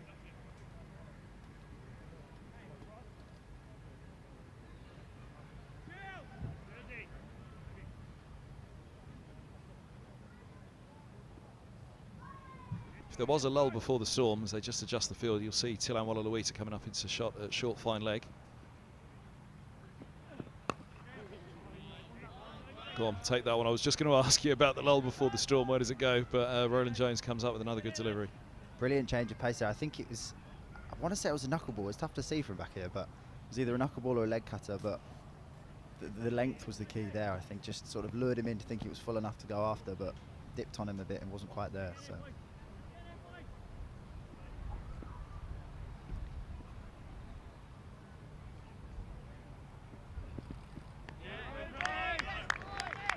This is very, very good again from Toby Roland Jones. What's he on now? 1 from 11 from 2.4.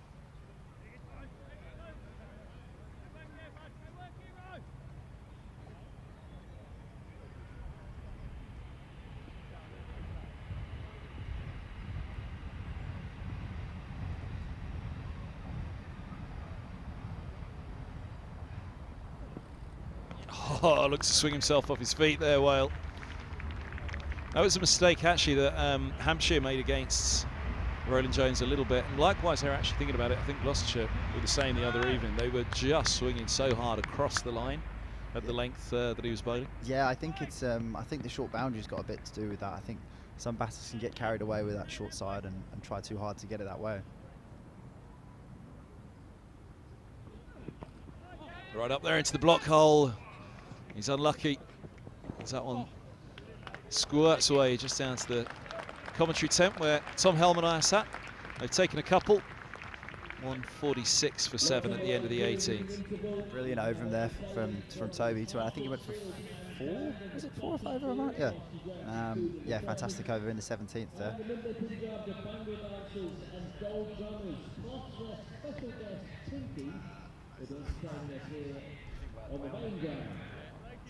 I was just going to ask whether it was Whale or Douthwaite that got after you, but Wales 50 last year, 3 sixes and 6 fours. Douthwaite had more sixes. He had 4 sixes and 3 fours in his 50.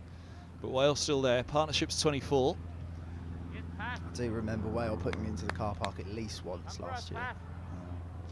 We've done a great job against him so far.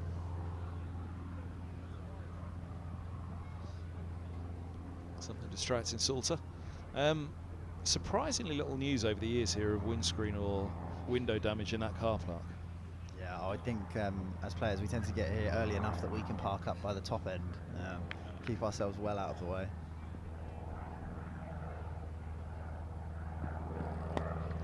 Wide, slower ball up in the air. Keeper. Green get the throw in back to the wicket keeper's end. It's a good arm as well, Green, but they're back for a couple. 148 for 7. Was it Roland Jones? The last one I can remember was Roland Jones getting one of his windows done by Nick Gubbins years ago at Uxbridge. What, during a practice game? I think it was a match against Somerset. I don't think it was a practice game. Oh, sorry, I thought you meant off roll and just in Gubbins hit it off roll and Jones. Oh no, sorry, no, it was Roland Jones's window got smashed by Gubbins. Right, batting. okay, yeah. Yeah, that was amidst Gubbins' run of 90s, wasn't it? Was it? Yeah. I think he got yeah, 3 or 4 of them in yeah. a row, and before he finally got that elusive first 100.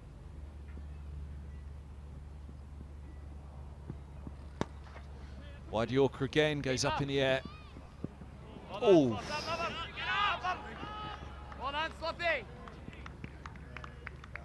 Luke Coleman out there, just the bounce to him for him, I think.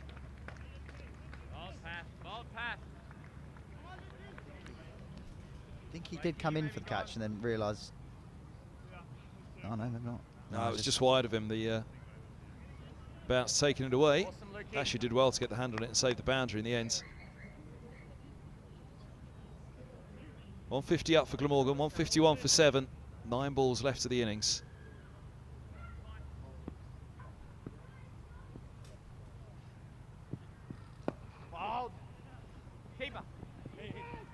Good again from Anderson. Just a single. Really good here from Middlesex at the death. Go on. What are you just laughing like at? I can hear Luke Coleman abusing Joe Cracknell from long on, shouting him down there mid wicket, telling him to save 5, implying that he perhaps was a bit slow off the rope there. Bristoley works away. Just a single there again. Has been tough in the outfield. It's just a single. They didn't get back for the second, but Glamorgan will have an eye on this. They'll know going out there, having seen, because one of the marks of Middlesex's game, I think the other night, particularly here at Radlett, was the fielding. It was outstanding. Yeah, it's like you mentioned earlier. It's been a bit of a different animal today after a few more days of sun on the ground, perhaps. But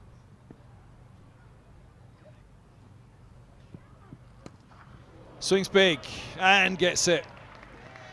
Over deep square it goes. Big 6. Glamorgan need a few more of those. They move to 160 for 7 at the end of the 19th. So 6 deliveries left of the innings. 160 for 7 after Middlesex hit 229 for 9 the other evening here against Gloucestershire, batting first. Feels a little light. Big final over coming up here for Toby Rowland-Jones. Salter will have the strike on 12 from 11, Whale 30 from 19, and after how he went here as well is the order for Salter. 6 for or a single. it's hard. Last over the innings, only 7 out. He can play, of course. Like we said, he's open batting in Championship cricket, but I think when he looks up at the board and he's on 12 off 11 and his mate down the other end's having a good effort, then I think fundamentally he's probably going to look for 1 here.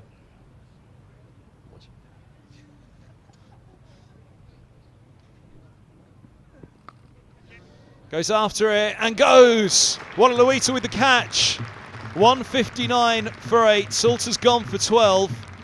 I'm so bad at this. I've never played before. He should have listened to you, Helmy. He should have dropped the single. Rowland-Jones taking the pace off once again there. Just a little bit of width, which made him think he perhaps could have gone after it. Maybe he would have been better going for 1, Kev. I think they crossed.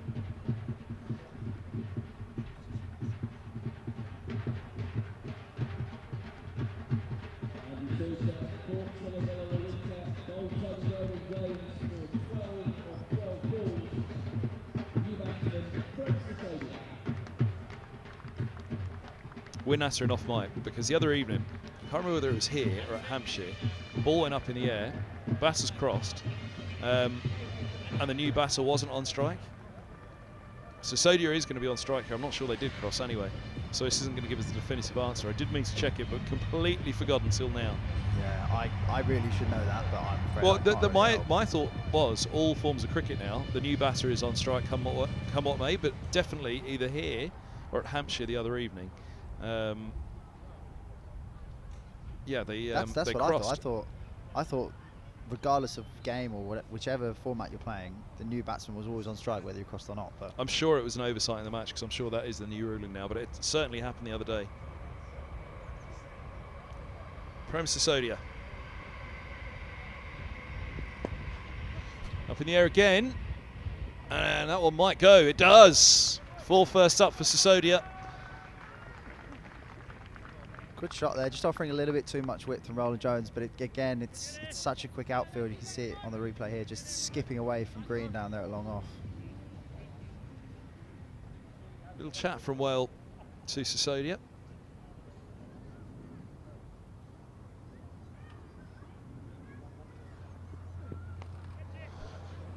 Turn around the corner. That's going to go as well, surely. We talked about the pace of this outfield.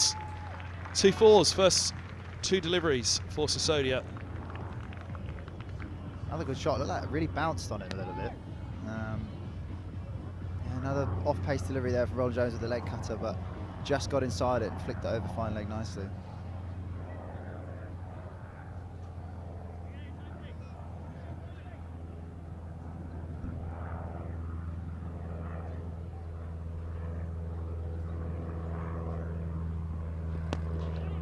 Goes Fuller, there's the single. Oh, nasty, nasty, nasty bounce on Eskenazi, who thanking his lucky stars, I think. Was that a sigh of relief or so right at the end there? Absolutely. Him running around with a bit of strapping on his thumb from that earlier injury he had a couple of months ago. Nearly all that on the nose, didn't he? Yeah, I mean, I shouldn't comment on the size of it, but yeah, brilliant fielding in the end there from Stephen. I set you up just to see if you'd buy it, but...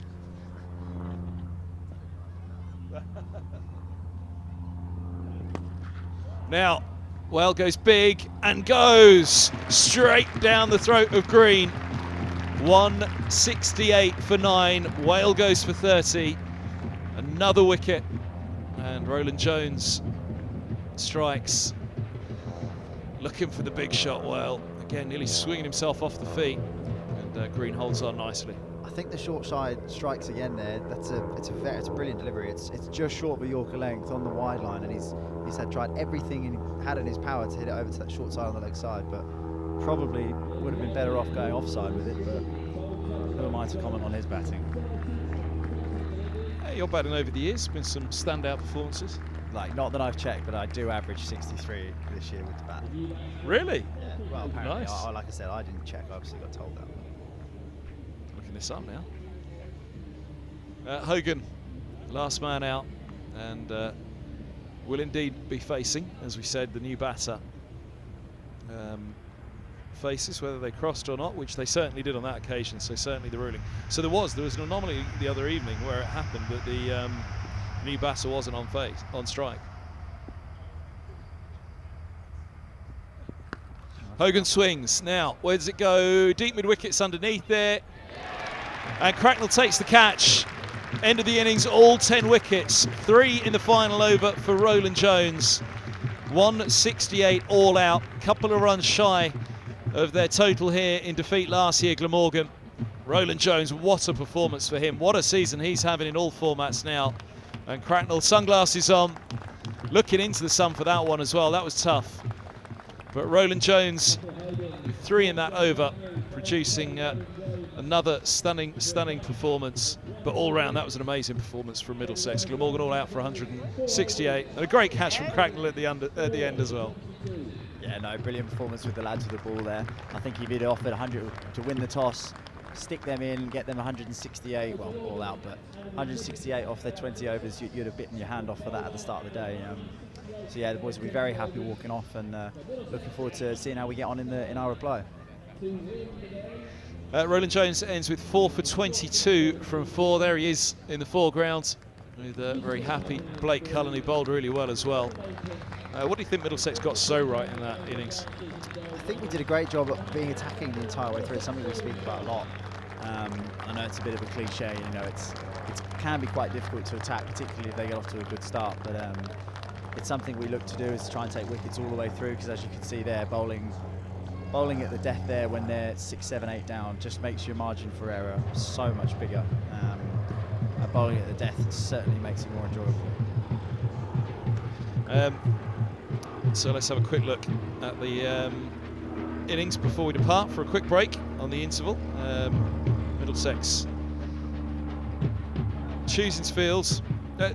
Was that based on the check because they batted on it the other evening? They wanted to see, right, we know how it played the other night, but that's not necessarily the way it's going to play today. So let's see what Glamorgan do on this. Yeah, I think partly. I think it's always nice to be able to learn from the first innings. So they'll learn stuff from it as well. But yeah, our battles will have seen what works and what didn't work, and what options appeared to be good options. But I think fundamentally we probably bowled first because of how difficult it is to defend here. Good man, Tom Help, thanks very much. I'll let you go. Really appreciate it, and good luck for Friday. No worries, thanks very much. Apologies to any Liverpool fans. I'm sure your phone will be going any minute. Quick summary of that card then. Top score 38 from Arnaud Labuschagne. His strike rate 158. Only Whale at the end there also reached 30 before he was caught green off Roland Jones. Bowling Green, 2 overs, none for 29. Roland Jones 4 for 22 from his 4. Anderson 1 for 35 from his 4. Cullen 1 for 39. Tilan Wallaluita 3 for 18. Outstanding from left arm spinner, and not bad from Holman either. 1 for 20 from 2. Right, as you can see, we'll be back on just before 4 o'clock to see the chase for Middlesex here at Radlett on the live enhanced stream. The target's 169. Join us back in a few moments.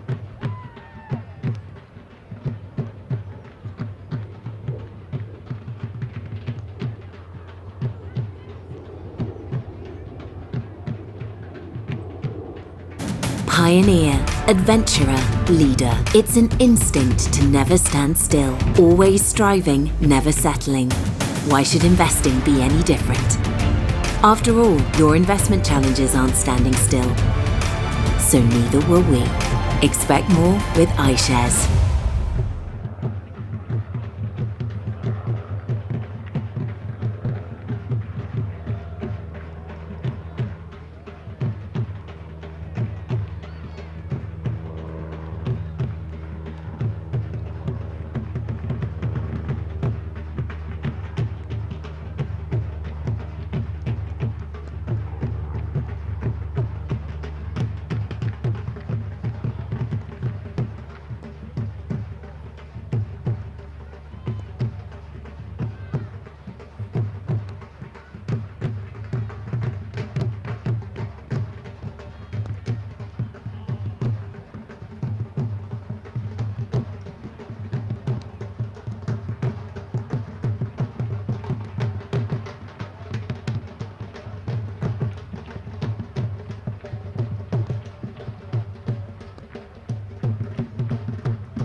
Well, good afternoon, everybody. Welcome back to Radlett.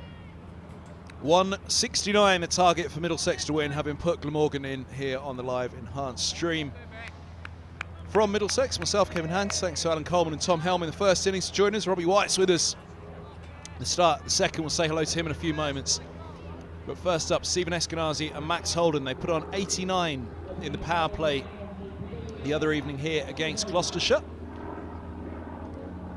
Hogan's going to get things going for Glamorgan. Cry catch it, but it's away, and it's away for 6, first ball of the innings. Magnificent shot from Eskenazi, picks up where he left off the other evening against Gloucestershire. Sweet, sweet pickup from the Middlesex skipper.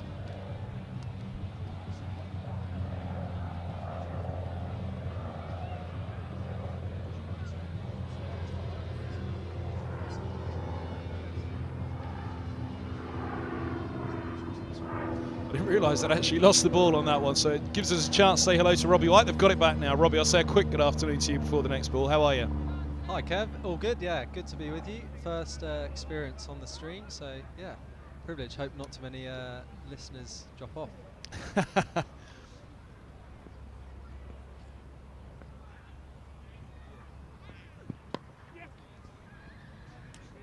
Quick single for Eskenazi, second ball, 7 without loss. How are you is not a great question when someone's dislocated their shoulder a few weeks ago, so I should probably rephrase it. How's the shoulder, Robbie?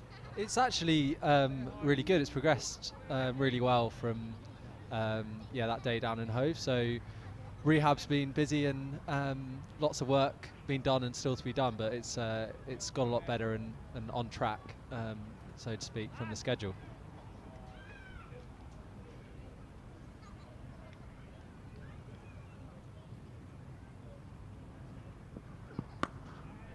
First ball for Max Holden, part of that partnership the other evening, 89. I won't put in a name to it, but I did see someone that evening, you got the question, how's Robbie? That was awful, how is he? And the look came back and went, oh, he's running around laughing his head off in there, so he's absolutely fine. Fortunately, it seems as though the initial pain and shock of it subsided relatively quickly.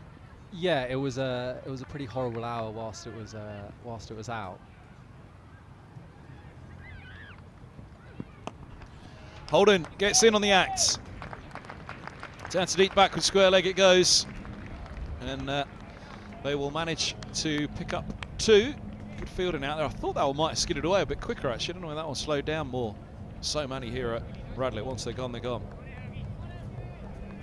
I'm not going to ask you the details, mainly because probably most people will be having their Sunday lunch now, but it was out for an hour. Yeah, it was not the most pleasant experience. Yeah, they got to hospital and they got me in really quick, and they were really good. Holden goes again, doesn't quite get hold of this one, but will it get more of a result? No, 2 it is again. Good running once more, 11 without loss in the opening over. What a performance by Middlesex in that inning with the ball. It was an amazing bowling performance. Yeah, brilliant job. It's always difficult as a bowling team here, with the boundaries that they are in the outfield being so fast, so I think we'd absolutely have taken that, having won the toss and bowled.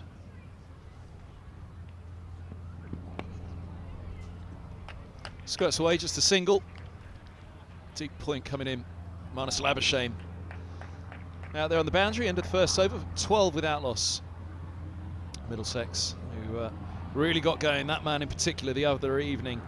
Stephen Eskenazi, another fine 50 from him, but what a strike rate. 89 on the board after 6, and Middlesex's highest score in T20 cricket, 229.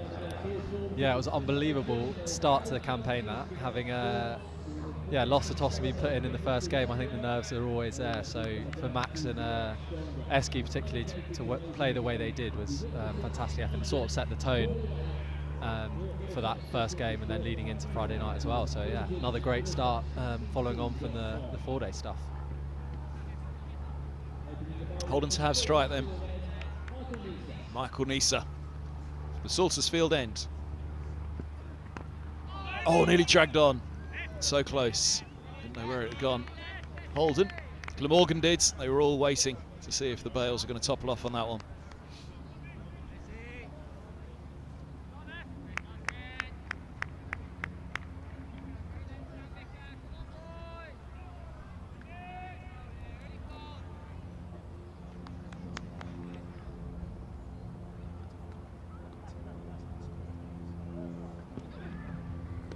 Tries to go deep in the crease, give himself room, Holden. But to swing down the grounds. These two will feel a lot of freedom, won't they? Holden and Eskenazi after the other evening. Absolutely, I think that's their role and their job in the team is to get the side off to a flyer. So yeah, they're proper cricket shots, but that was a bit of a swipe from Maxi there. Yeah, they'll be looking to get the side off to a quick start and hopefully eat into this chase early.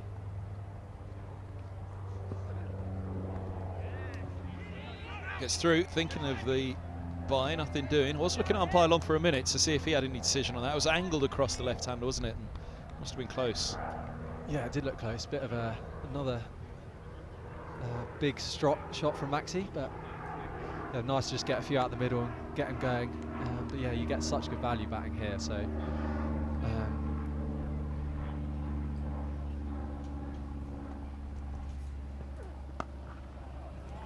gets that one up and away. 4 more. Holden finds the boundary for the first time. He's on to 9. Really crashed that one hard. Max Holden, that'll feel best for him, finding the middle. He's absolutely crunched that. Lovely shot square of the wicket from Maxi. He's had a great start to the year in the championship and to start the T20s as well, so it's great to see him batting as well as he can. Wow, there he goes again. Just short I think, is it? It is, 4 runs. And the fielder wasn't wholly short. In fact, he's changed it, it is a 6. Wow, huge. Let's see if we can pick it up on the replay. Disappeared from us, so we were looking out. And, oh, it hit the rope, yeah, it hit the rope. And then spins back over. And, well, flat play, the fielder didn't know, but correction made. Huge 6 from Holden there. And again, 4 on this occasion for Holden, straight back over mid-on. Fine way to end the second over. Holden moves 19, Middlesex 26 without loss here after 2. Brilliant from Max Holden. Class batting that from Maxi. A couple of swings and misses early in the over and then got one away. And he's gone from there. And that's 3 boundaries to end the over. Another great start from these two. You must have come through all the way with Max, didn't you? Is it a year between you, maybe 2? Yeah, it's 2 years, yeah. So I remember him as a sort of 12-year-old on the EPP, come from Cambridgeshire. And yeah, we sort of came up all the way through the academy and then through the second team. So yeah, had many years and know his game very well. So yeah, nice to have a lot of us young guys having come through the system together. Oh, Eskenazi, he followed him, he's worn that somewhere just below the ribs, hopefully just below the ribs. In the gut there for Hogan, not the most pleasant as a batter. What time did you get back to Hove in that run chase? Because it was, what was it, 370, Middlesex's 8th highest. Was it that, it was that morning, wasn't it, that you dislocated the shoulder? Just a single on this occasion. Yeah, it was around lunchtime I got back. Yeah, I think it was mid-morning when it happened. I think I've claimed some responsibility for the win, having delayed the game by about 20 minutes. Whilst they stretched me off, it was a bit dramatic. But yeah, that sort of supposedly forced a slightly earlier declaration, which allowed us to a bit more time to chase the runs down. But yeah, it was remarkable. Yeah, I got there around lunchtime, so saw most of it. It was a remarkable chase. Down the leg side, and he's sweetly picked that one up, Holden. Lovely clip down the leg side. He moves into the 20s. Middlesex moving up the gears here. Another lovely shot from Maxi there.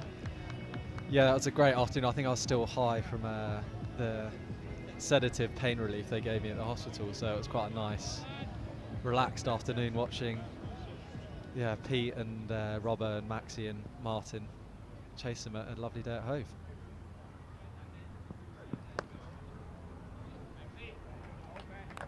Just a single down to deep point.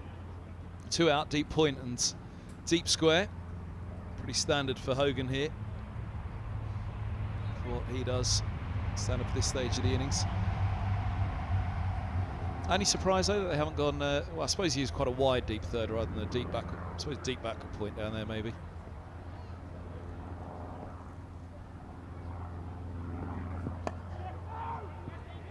Yes, no, underarm throw. Wasn't a dive from Eskenazi in the end, so he was happy with it, obviously. It's the one boundary off the over, though, so far. Holden clip over the short fine leg for 4. Good comeback from Hogan in this over. 12 of his first. How's it going to end, though? Eskenazi will be thinking boundary, I'm sure. Oh, good slow ball.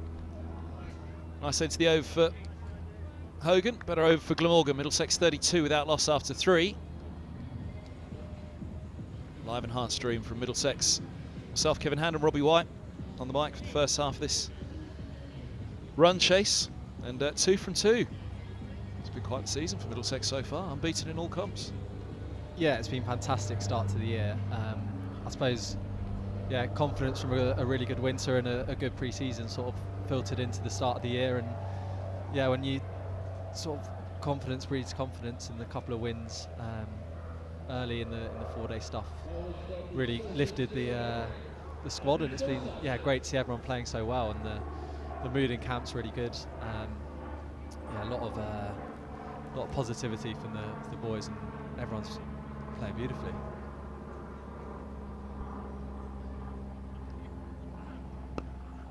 Bit of room, doesn't get hold of it. Holden, just a single to the mid-on. It's Salter on from the Saltersfield end. We could probably do something with that, but we probably shouldn't try. No, don't think that's my speciality, that.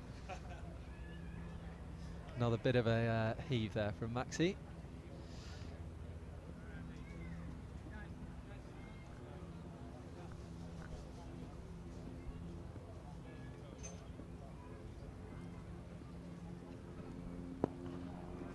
Single again, just drops into the onside. It's definitely going to trip me up though when a 6 is hit back over his head into the Saltersfield end. Trying to put it out of my mind now. Could be coming here. Maxi will be looking for that straight short boundary. Gives himself room. There he goes. And there goes the ball with it. How far? Back off the advertising board. And into play. Another amazing shot from Holden. Just gave himself the room. As you say, he was looking for it, wasn't he?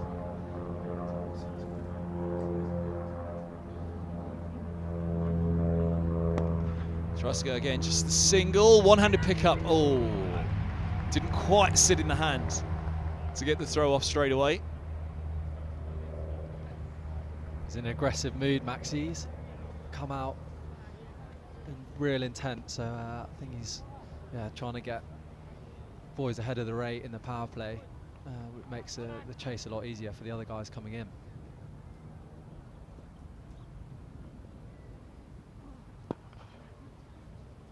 Hurdled by Eskenazi. How much has Holden's game changed over the years then? You mentioned him as a youngster, but the last couple of years, I mean, when he got that List A record, the 166 down at Canterbury, he's had some amazing T20 innings since then as well. Yeah, I mean, he's always a classy player, Max. He was very small as a sort of teenager.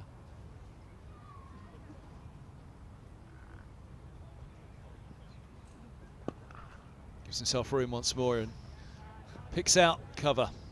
It's end of the over, a dot ball, 42 without loss after 4 Middlesex. A frustrated look there for Maxi. Hit it very well straight to man. Yeah, he was very small and probably lacked a bit of strength when he was younger. And then as that sort of developed, he's obviously quite tall now. He grew, and that power came, and he's always had a sort of been pleasant on the eye, very natural through the offside. Yeah, I think his sort of rise in white ball cricket has been amazing. Seeing that, T20 100 the COVID year and that 160 against Kent, it's unbelievable innings. James Whale into the attack for Glamorgan. yeah, he's been fantastic in the Red Bull stuff, batting at 5 this year, and he's played some crucial innings for us when we've really needed to get out of a slightly tricky spot. So no, it's great to see him playing at his best, and he's such an important player for us in all formats.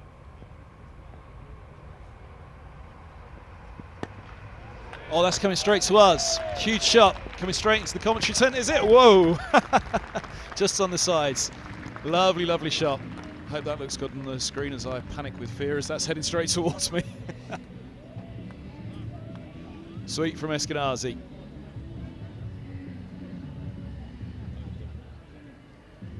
Thank goodness the camera's from the other end. Producers lining it up.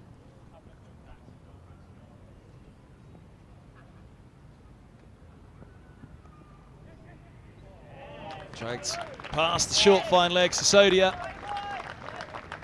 4 more, 50 up for Middlesex. 89 on the board off the power play the other day. Not quite been as prolific in this one, but they'd absolutely take this start. Another great start from these two. I think probably it was Eski who led the way on Thursday night. Today it's been Maxi who's probably got things moving, and now Eski's catching up. But yeah, it's a lovely 2 shots to get 2 boundaries off these this over. Struck nicely by Eskenazi. Fielder out there in the deep, Labuschagne. Just a single. One to cover the over. James Well, another one who made his debut against Middlesex. 2015. For Durham, Middlesex won by 71 runs. Side captain by James Franklin, the year before the title year. Well, none for 38 in the first innings and none for 42 in the second. Middlesbrough lad. That's edged, he gets away with it over the short third. 4 more, 55 on the board for Middlesex now. It's Holden. He's continuing to rack up these runs.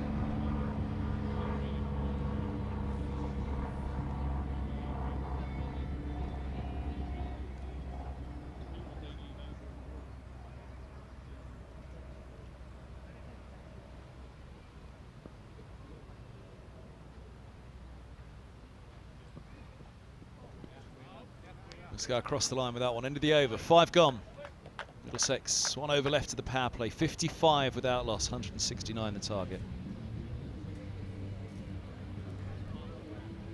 Eskenazi to have the strike. I'm sure he'll look to go big in this final over, and he'll know that another big over here for Middlesex, and it's going to be very, very difficult for Glamorgan to stop them today. Yeah, absolutely. I think particularly being naught down gives you even more license to try and make the most of this first 6 overs with only 2 men out, and I think, yeah, it just makes that job so much easier if you've got the rate down, going into the middle phase, knowing that the pressure to score boundaries is much less than it could be. Down leg side, that's a good start for Middlesex. Hand held up from Nisa. I think an apology to his teammate. Right down by the groundsman's hutch here at Radlett. That one disappears. Just straying down leg, Nisa. Another lovely shot from Eskenazi. He picks up that one to the leg side so well. Seen that quite a lot over the last few years. Seen a few go into the stands at Lord's Square of the wicket. So yeah, he's always looking for that one on his pads. Pressure on Nisa here. Started the over the boundary. Oh, it's a good response. Over the top and middle, through it goes.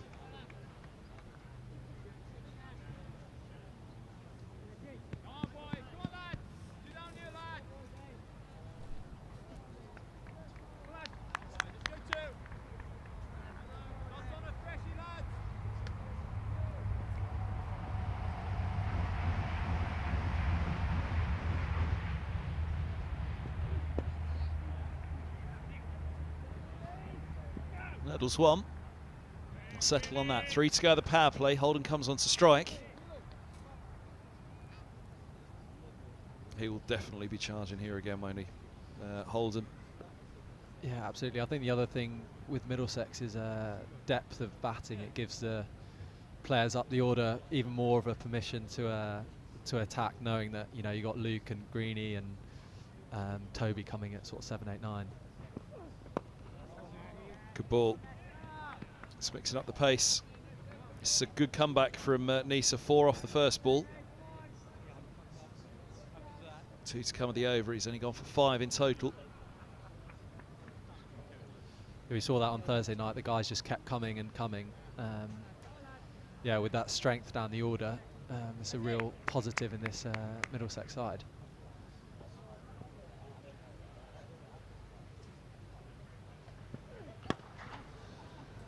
Tries to go big, just down to long on. It'll be a single. On ball to come with the power play. Back to Eskenazi, see what he can do.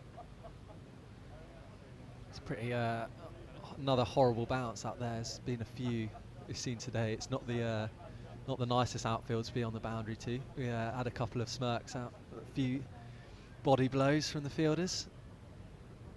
Yeah, it's a big change from Thursday, where it seemed a lot truer. It's a lot drier this afternoon at Radlett. There goes Eskenazi searching for it, just gets a little tickle on it and picks up a single into the onside. End of the power play. It's a brilliant fine low from Nisa, going for 4 with that ball down the leg side, which Eskenazi put away. Just 7 off the over in total. 62 without loss after 6. Middlesex, who put Glamorgan in, and Glamorgan 168 off their 20 overs, out to the last ball of it. I imagine spin will play quite a big part here in the middle. We saw from the Middlesex bowling innings a slight bit of grip and hold for the spinners, so it's going to be interesting to see how Middlesex guys play the spin of Glamorgan, because I think this could be a key battle in the context of the game. Prem Sisodia from the pavilion end.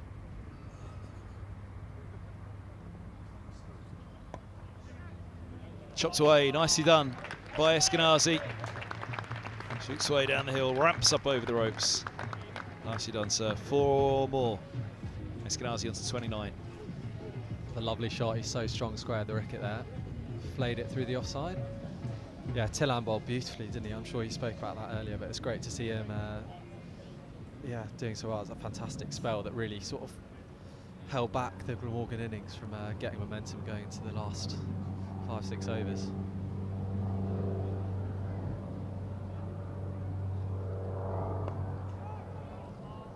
No run, just comparing those power plays. Glamorgan were 51 for 2 after 6. Middlesex were 62 without loss into their power play. Their final over of the power play for Glamorgan, of course, they managed 18 runs. This will be a single out to deep mid wicket. Yeah, 18 came off the 6th over with Labuschagne and Carlson getting going. Topped up what was a tough power play for Glamorgan, having been put in here. Seeing the reverse sweep here from Maxi, I think. Go on then, tell us. Well predicted. That's going to look nice on the clip. Robbie White, take a bow. That's yeah, I think. Or can you give it away to? Perhaps you don't want to give it away to all opponents. Whatever it was, you knew that Max was coming up with the reverse sweep there. No, I think that's yeah, having spent quite a lot of time watching him and being with him, he plays it so well, and I think it's one of his biggest strengths against spin. So felt like that was coming there. Long off and long on back. So to cover deep mid wicket and deep backward square leg.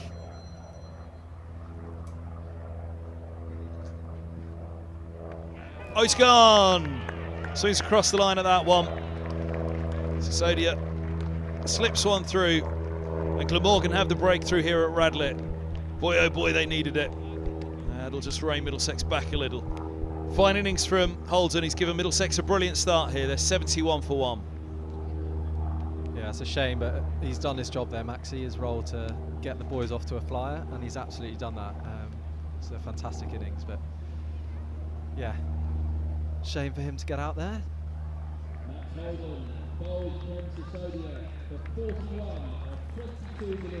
Joe Cracknell next in for Middlesex. replaces Holden, who gets good applause, and rightly so, here at Radlett for a fine innings of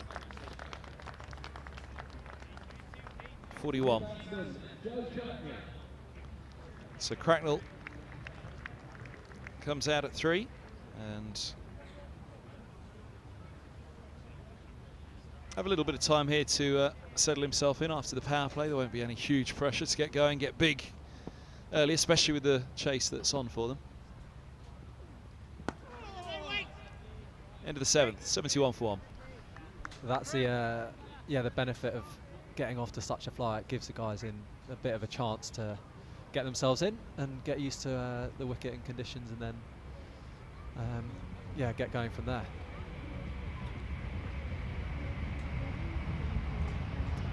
So the skipper still going on 30. Again, talks about the evolution of Holden's game. Eskenazi really has in white ball cricket, and in particular 2020, the last couple of years, come into his own. There's a lot of chat from Adam Collins, one of the commentators on the stream, about how it's crazy Eskenazi didn't get 100 called up last year and still hasn't been picked up this year. Yeah, I think it's very surprising, really, for all the onlookers, and I think his record over the last few years have been absolutely outstanding. So yeah, he's become a top class opener in white ball cricket. It's Douthwaite. It's the single, wicketless so far. Douthwaite, Whale 2, waiting on their first wickets in the Blast this year. 2 who went big with the 50s here last year, but not today. Yeah, I think his game really suits power play batting. Eski plays strong shots, plays the short ball well, and yeah, he's seen to just take attacks apart without, the big shots and the slogging, just hard, strong shots, and finding the boundaries with ease. Wide signals, just skipped inside the line, didn't he? Cracknell tried to help it on its way, but umpire felt it was wide enough down the leg side. Yeah, that partnership he's forged with Maxi, the sort of right-left hand combination, complementing styles, is huge for Middlesex, and hopefully that can be a big part in the rest of the competition going forward.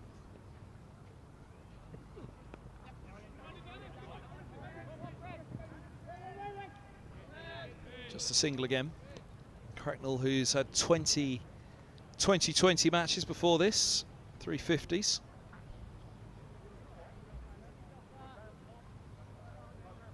Strike rate of 140. He's just made such an impact coming in as a youngster in T20. Like I said, Morgan, Milan to some extent. Obviously had a big year in 2008, didn't he? But coming through as a young Middlesex batter in T20. Face off, just be a single, out to deep point. Yeah, I can't, Cracknell, like I say, Paul Sterling obviously as well, but he'd kind of made his name with Ireland as well before he, pulled up a lot of trees for Ireland before making his name at Middlesex. But for a young batter coming through in T20, I can't really think of another other than Cracknell for many years. Just made such a big impact straight away. He'll get a single more here.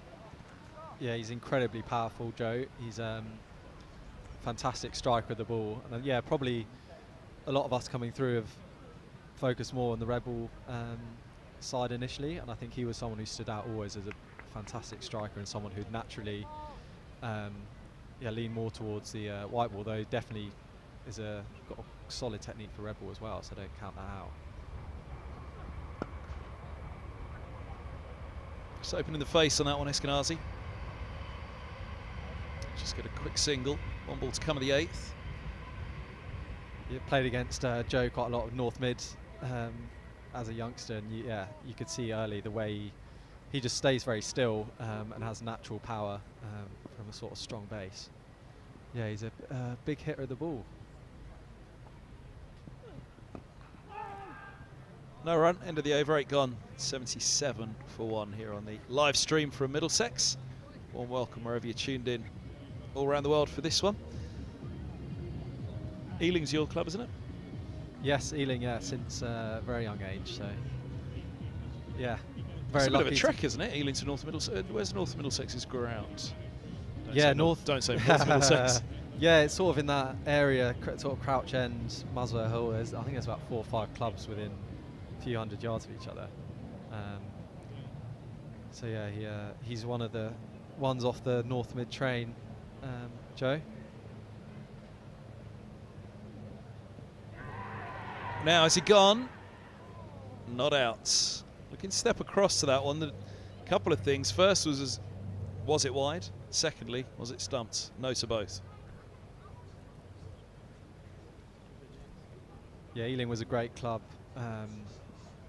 in terms of producing a lot of Middlesex players for a number of years, and North Mid seemed to have taken over that mantle with some fantastic players coming through their system and coming into the Middlesex team and doing well, which is great to see.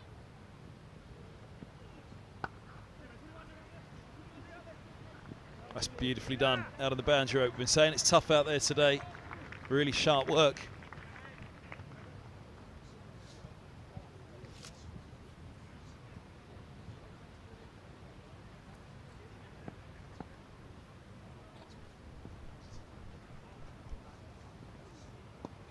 Oh, it's a leading edge. Doesn't carry back. Cracknell gets away on that one.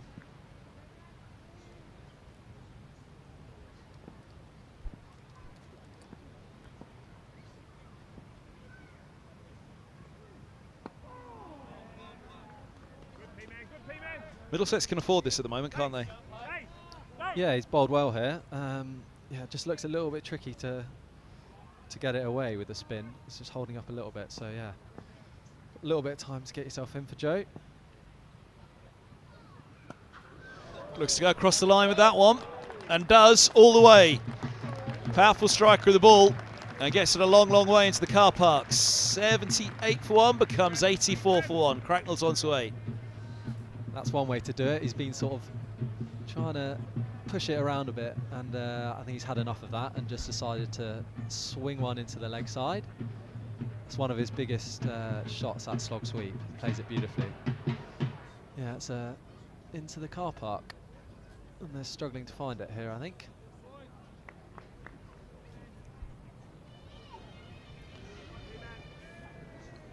How they're getting on recovering that ball. Search goes on for it over there. Still looking. Up into that car park, they have got it back. So what's come of the 9th? 7 off.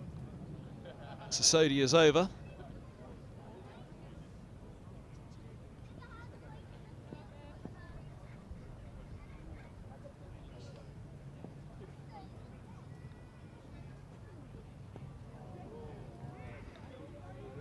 Single short fine leg to end the over. 9 gone, 85 for 1.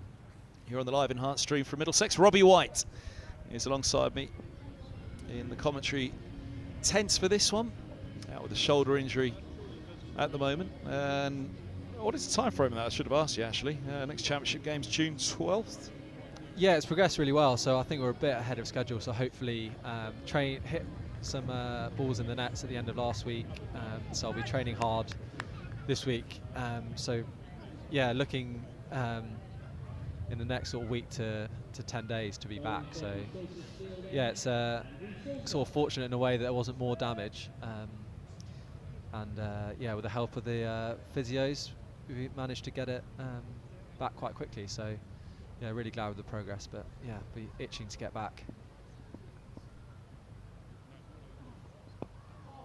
Nicely bowled again. Just taking the pace right off at the moment, Glamorgan. I think we saw that a lot through the second half of Middlesex's innings against Gloucestershire here. Alan Coleman and I were talking about it earlier on.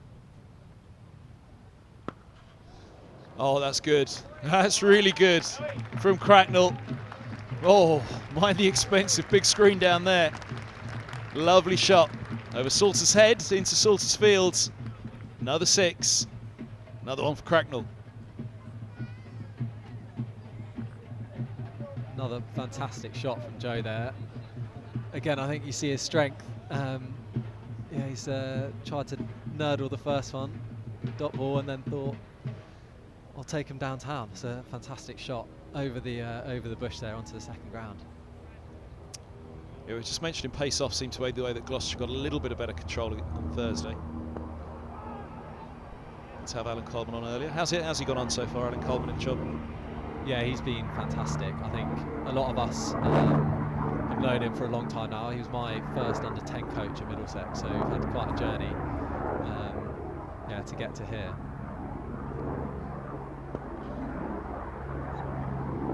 That's your push shingle down the grounds. Only 2 for 1. Yeah, I think everyone was delighted when he got that role. I think he suits that role really well. He's very yeah, strategic and yeah, speaks really well and is you know, creating a really yeah, a really good environment for the guys to play. And I think we've seen already some of the fruits of that already.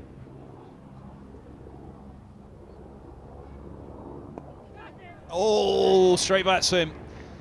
Just took a couple of steps. Eskenazi, we've seen that a few times now. The leading edge is much more in play today than it was on Thursday evening out there. Just getting that pace off, and Eskenazi goes. Cordon bowled by Salter.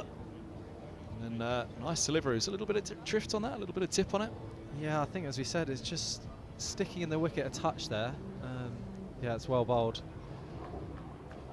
Gone for 34. Eskenazi. Not to be another 50 for him today, but it is another great start for Middlesex given by the captain. 92 for 2. 1 ball to come at the 10th. 169 the target. It's outstanding from Eskenazi once more. Going to be Luke Holman. Pushed up the order to come in at 4. We'll have to get word on Morgan then, who was off the field for the second half of that Glamorgan innings.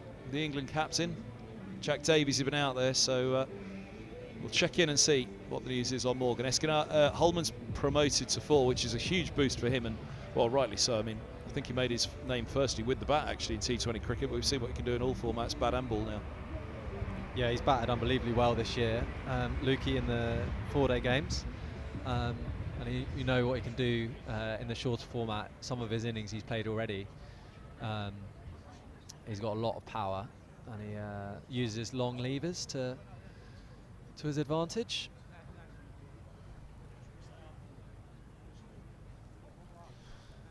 I've got some confirmation on Morgan. He went off just feeling a bit of a tweak when he was out there fielding, so just as a precaution went off the field. And I think at the moment they're just being cautious with him, with Middlesex in a very strong position here on 92 for 2.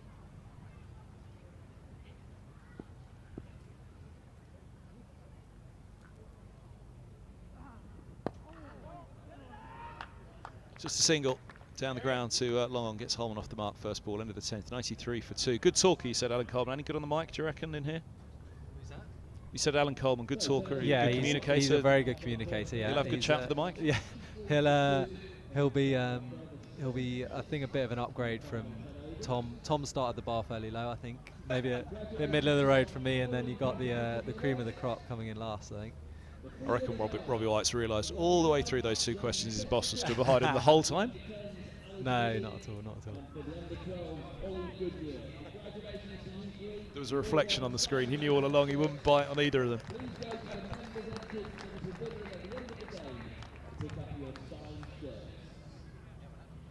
Robbie, we'll let you go. Alan's taken over the back 10. Thanks very much for your time. Good luck with the injury. Pleasure. Thanks, Kevin. Great to have you on. Always great to be on. See ya.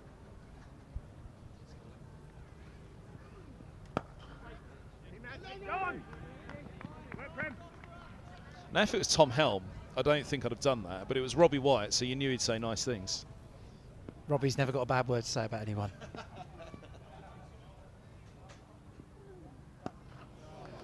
Nice from Holman, really nice. 6 runs, beautiful.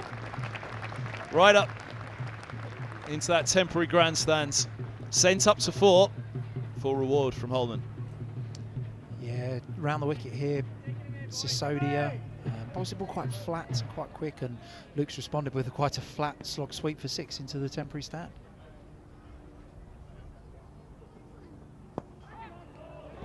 Chipped and gone. Oh, what a catch. Amazing catch in there from Carlson. Holman's gone for 7 off 3. He can't quite believe it. Just chipped it up, but what a catch that was to dismiss him for Carlson. Great comeback from Sisodia. Yeah, I think you just said, Kev, there's been a few sort of top edges and a few that have just popped up off the leading edge of the bat, and looks like Luke's just chipped that one, maybe just held up in the pitch a little bit, and Holman's just chipped it into the hands of Carlson, who's at a tight mid-wicket, and a decent catch in there, goalkeeper style. Middlesex 99 for three now. John Simpson coming in at 5. It was an amazing shot by Holman for 6. Irony being, it was just a simple nudge into the onside that he falls to. But much to be said about that Gloucestershire match, where they, through the innings, just seem to learn to bowl it slower and slower. It seems similarly, especially the Glamorgan spinners here. That's particularly what they're doing, just taking pace right off it.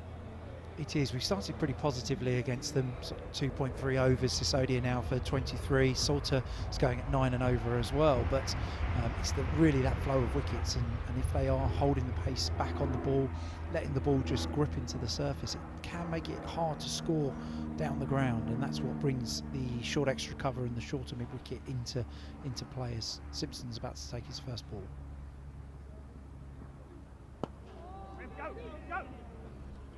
Just a single down to long off. 2 to go the 11th. 100 up for Middlesex. 100 for 3. Coming up in the 11th. And, well, those run rates pretty much say it all. Up at nearly 10s and requires just over 7.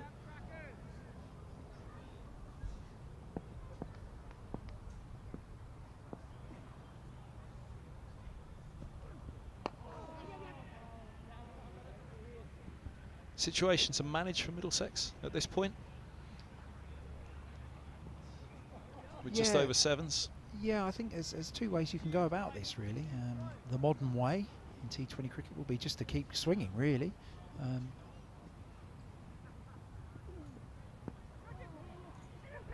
Yes, yes, yes, the cry. Through they come for the leg bye. End of the 11th, 102 for 3. But this situation, just under 7.5 needed and over. This might just be a little bit more old-fashioned in our run chase here. Just smart, keep some wickets in hand, knock the ball around, almost try and make Glamorgan make the next move. So I think that could be the strategy here. Though with these young, dynamic batters, anything can happen. And as we saw in the previous over, Cracknell not shy of trying to pop the bowler back over his head. So it'll be interesting to see how Middlesex play it from here.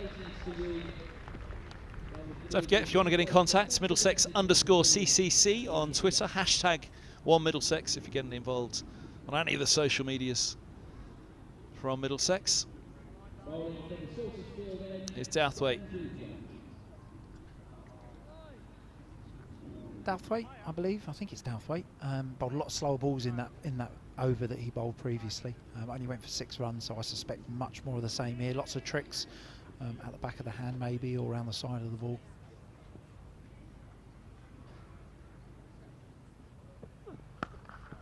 Cut hard, just a single though, out to deep point. Form batter at the moment, John Simpson, isn't he? He is, yeah, and as I was saying, right at the start of the day, this is John in the middle of our order here, really is here to use his experience to get us over the line, and that's what the team will be asking of John here, just to knock the ball around and make sure that we get close to the winning line as quickly as we can in as risk-free way as possible.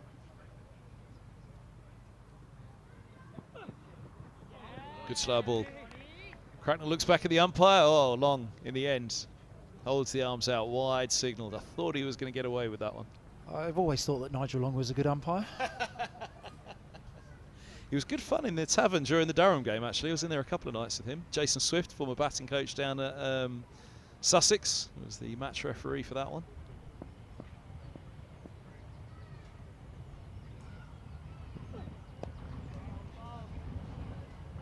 It's fine, a deep square. Tumbling stop, they'll get back for a second. Good out there from Whale. It was Whale who did that brilliant bit of fielding a few overs back. It's a really good space to hit at Radlett here. Joe Cracknell's made the deep square leg run quite a long way round to his right, down towards the groundsman's shed. It's a long pocket there. Good for a couple of runs there for Joe Cracknell.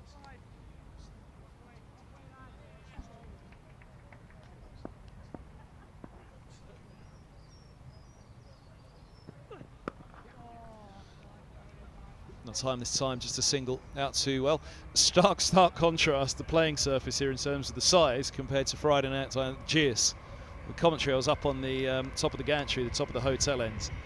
Stark difference actually in the elevation of looking at it. But yeah, you couldn't have perhaps two more different grounds in terms of the playing size. Enormous boundaries down there, of which this man Simpson cleared it a couple of times with ease. That's nicely played. Not sure he made it quite as fine as that. Alan Coleman might pick me up on that in a moment though, but picks up 2. Yeah, well guided, I'd say. Opened the face nicely, just guided it past the left hand of Chris Cook with the gloves on for Glamorgan there.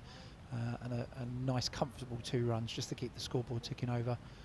Simpson now 4 from 4, so just his run rate will just increase from here, you would think.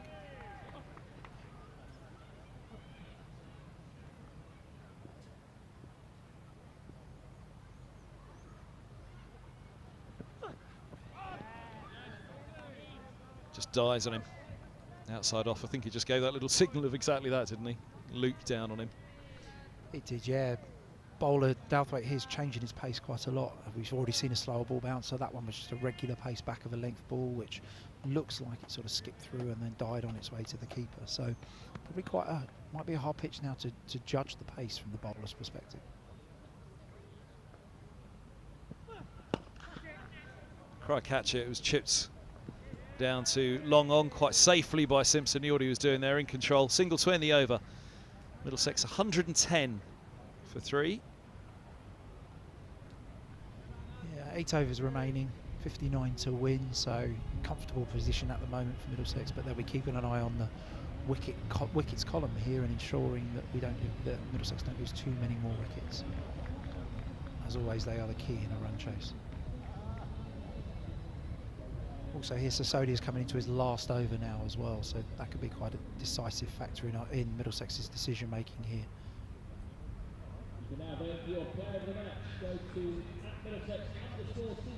Vote for the player of match, the cry around the ground at the moment. Toby Rowland-Jones will take some beating at this stage. All reverse now. Sissoko liked it. Umpire Long didn't. Leg by for Simpson. Must have pitched outside, I would guess. Haven't seen the replay as yet, but I would guess that's pitched outside leg stump.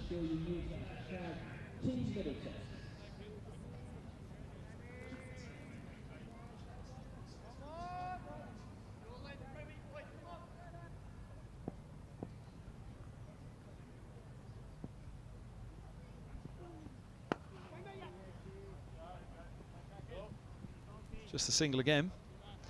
One thing that struck me down at the Aegeus on Friday night is, over the years, having watched so many Middlesex away games down there, when it is a big playing surface like that, players have struggled to adapt to how to take on, batters have struggled to adapt how to take on those big boundaries. Just pulled out of that one, Simpson, in time, didn't he? Just checked it into the onside, realised he was going to dolly it up at the pace of it well. I thought all of them, in particular that man, John Simpson, they judged it and placed it really well. With those big boundaries. Yeah, Dave Houghton, our old batting coach, used to just sort of make a bit of a statement of the obvious, really. It doesn't really matter how big the boundary is, you hit it in the gaps between the fielders. So even if you're trying to hit a 6, hit it into a gap rather than trying to clear a fielder. Ball follows Simpson down the leg side, nearly falls through towards the stumps. One ball left here of Sisodia's spell. I think maybe quite a low risk end here from Simpson would be my guess. See him out the attack. He's bowled nicely, 2 for 26. Similar to Tilan Walalawita for Middlesex, very economical and picking up a couple of wickets as well. So maybe just see a knock into the leg side for a single and accept 27 off Sisodia's 4 overs perhaps.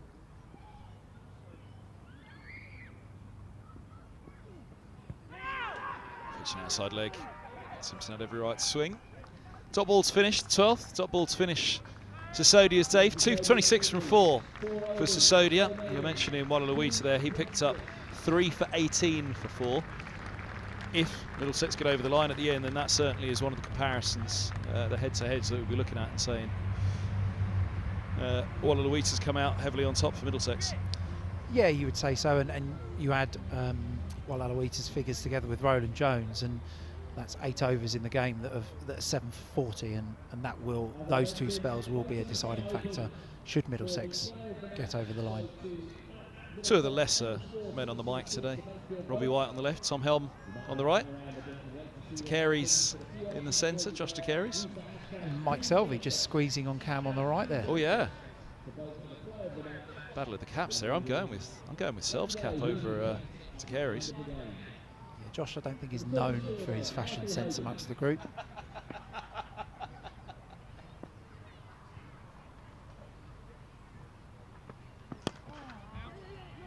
Oh yes, no, there's a mix-up underarm throw at the non-striker's end.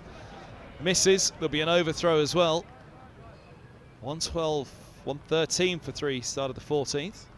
I think in the summariser role here as a commentator, you're supposed to give an expert analysis on that, but it looked like Cracknell pushed one into the offside, made a dreadful call, the underarm at the stumps was missed, and Middlesex snuck a single. Look at the smile on Cracknell's face as well. He seems quite the character, Joe Cracknell. He is fantastic, a great competitor, well liked amongst the group, plays with a smile on his face, fantastic in the field, despite the fact he missed one on the boundary earlier, obviously, but a very popular member of the group.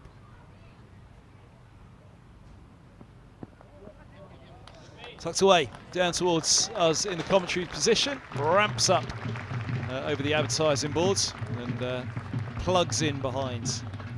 Just see us in the background there as Nisa climbs over to claim that one from over the advertising board. It's a very fine leg glance, I think, from John Simpson, MCC coaching manual page 4. I think the leg glance, very nicely played. Just again, we're at the dome shape we were talking about earlier on. The ball runs away very quickly.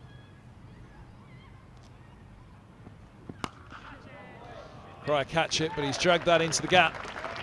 Out at deep mid-wicket. Another 4. 121 for 3. Simpson on to 13. Yeah, just dismissive. Hogan's running, hit back of a length, which he does very, very well. Just a touch of width there, which meant Simpson could get his arms through the ball and drag the ball into the leg side over the head of mid-wicket. And the dancers have enjoyed that as well. Having a great little addition today. They weren't here on Thursday night, were they? No, it looks like the festival down the bottom has been a great success. Lots of children playing cricket. Nicked and gone. Simpson's out for 13, looking to open up into the offside. 121 for 4. And Hogan, who's picked up 8 wickets in the first 2 games, has his first in the 3rd round.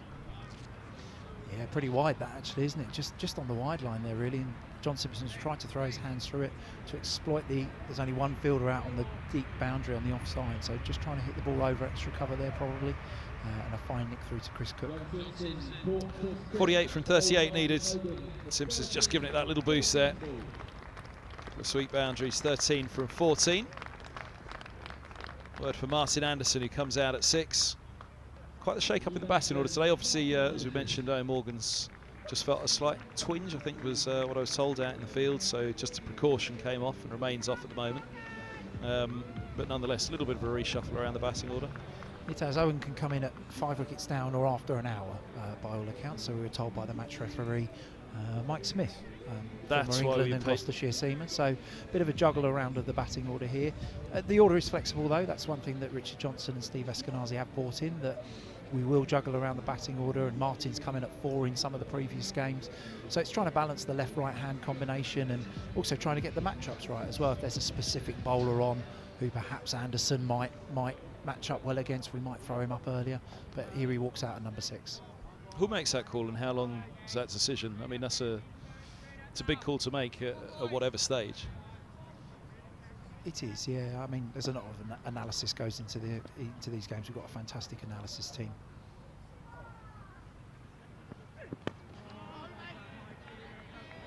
So we'll know who Martin scores heavily against, what style of bowler. Generally, cricket is a game of patterns. You'll see that certain batters will line up very well against certain types of bowlers, and we actually often see it the other side, don't we? When see in the international cricket when a batter struggles against a certain type of bowler, it gets highlighted, and a few batters have had issues against left-arm spin in the past, haven't there? And that gets picked up, but it works the other way. There are certain bowlers that batters fancy.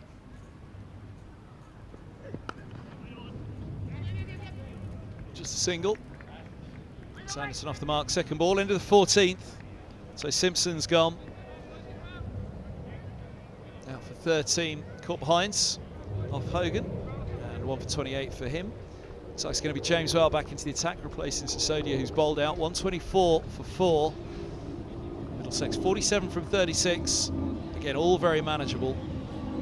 It's the one thing just to keep aware of for Middlesex is that wicket column and not let it go. But that's why we pay you the big bucks, to give us that Glamorgan news. Well, thank you. Might have to have a chat with Andrew Cornish, our chief executive, about the big bucks part. But no, the DLS score here shows 111. Is the DLS score for the end of this over or where it should be now? I'm not overly sure. It shows we're ahead. Keep an eye on it over the next over or so. Whether at some point they do start updating it by the ball, don't they? Down the track comes Anderson. Catch hit the cry. Down to third it goes. Just a single. It's a little use of the feet. Down to the track to meet well. Went for 13 off his first over.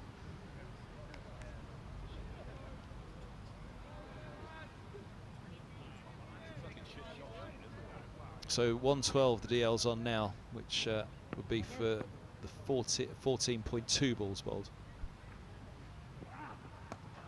Short, wow. Wow, what a shot that is from Cracknell. That's incredible. Incredible hand speed there from Cracknell and reactions. Sharp bouncer, well directed. Cracknell, efficient and destructive at the same time. I was mentioning the analysis earlier on, and Glamorgan will know that Joe Cracknell is very strong there. The short ball that's close to him, he pulls upwards, often behind square, and that's exactly where that's one gone. Into the hedge at Radlett, it looks like. There's one of our dedicated membership just doing a bit of a Bear Grylls there, it looks like, to try and get that ball back on top of the bush. New balls, please. Nearly time for Wimbledon, actually, isn't it? A few weeks away. And it is actually. Box of balls being retrieved. No, they've got it. They've got it. There's a box of balls away to our right-hand side. Regular listeners across all the home matches so far this season will have me tentatively treading towards the issue with the balls this sub.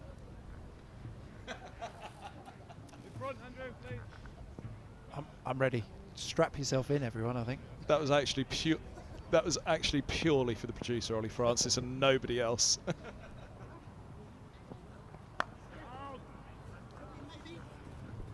Single pushed away out to deep point. 130 for 4. I mentioned it, I think, in the Glamorgan away game. I think when Middlesex were chatting about it. I mentioned it the next home game. No one was having it in the stream commentary box at all, until of course it was written in the national papers, and then they all believed me. Yeah, the Kookaburra white balls that we use here are pretty standard, really. They don't change a huge amount.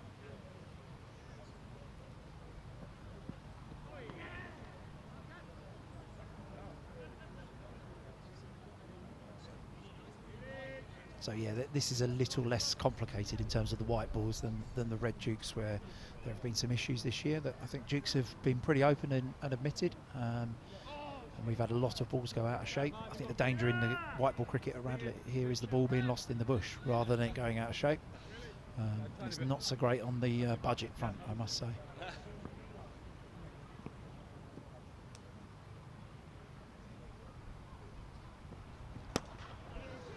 That's nice. Wide mid off. That'll race away. There'll be no catching that. Anderson moves to 6. His first boundary right in the slot for Martin Anderson. It was, yeah. Martin's just thrown his hands through that by the looks of it. Hasn't really caught it cleanly. It's probably kept mid-off interested for a little moment. But once it just lobs over that 30-yard circle, it's very hard to catch up with. Hopefully that will get Martin's innings started.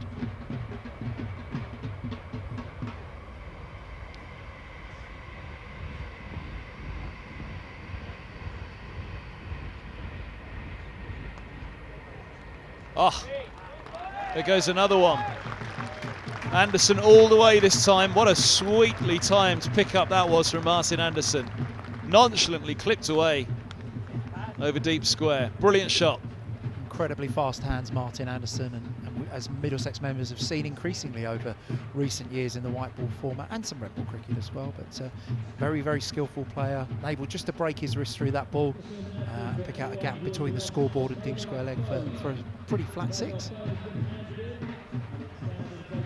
29 to win from 30.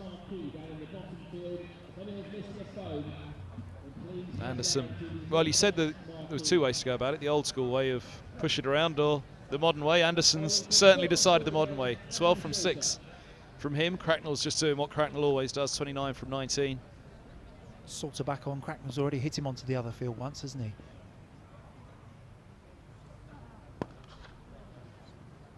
Fired that one into Cracknell's feet to give him no room. 1 run down to Michael Hogan down at long on there. Must know the name of that end. Matt Floyd on the ground announcements enjoyed Salter from the Salters field.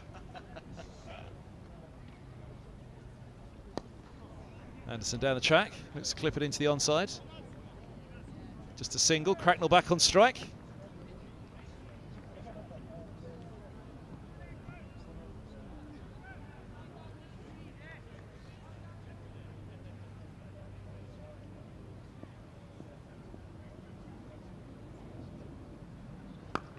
Cracknell down the ground again, wide of long on, won't quite carry on this occasion. Looking to pepper Salters field.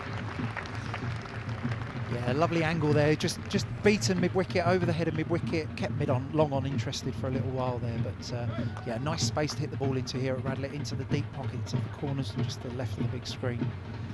Nicely played from Joe Cracknell for 4 runs.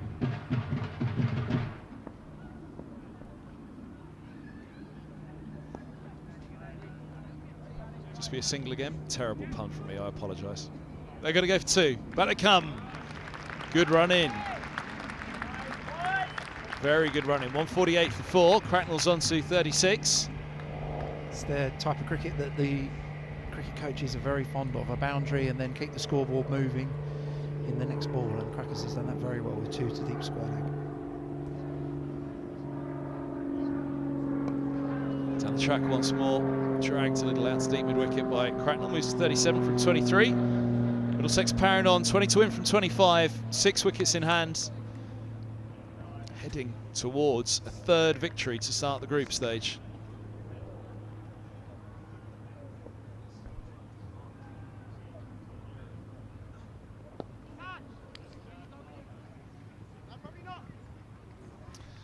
Four to go here at Radlett on the live enhanced stream from Middlesex. 19 to win from 24. 150 up for Middlesex. 150 for 4. Yeah, clever batting in that over from Middlesex. 10 runs off it. Minimal risk taken, really. And that's exactly what's needed at this stage of the game, with 20 more runs required for victory. Or 19, sorry, required for victory. 19 runs to win the match from the final 4 overs. Just a reminder, you can vote for your player of the match. Pete Holman, I'm naming and shaming on this one. Looking to pepper Salters field. My condiments to the commentary. Not sure whose jokes are worse, Peter Holman's or his son's Luke.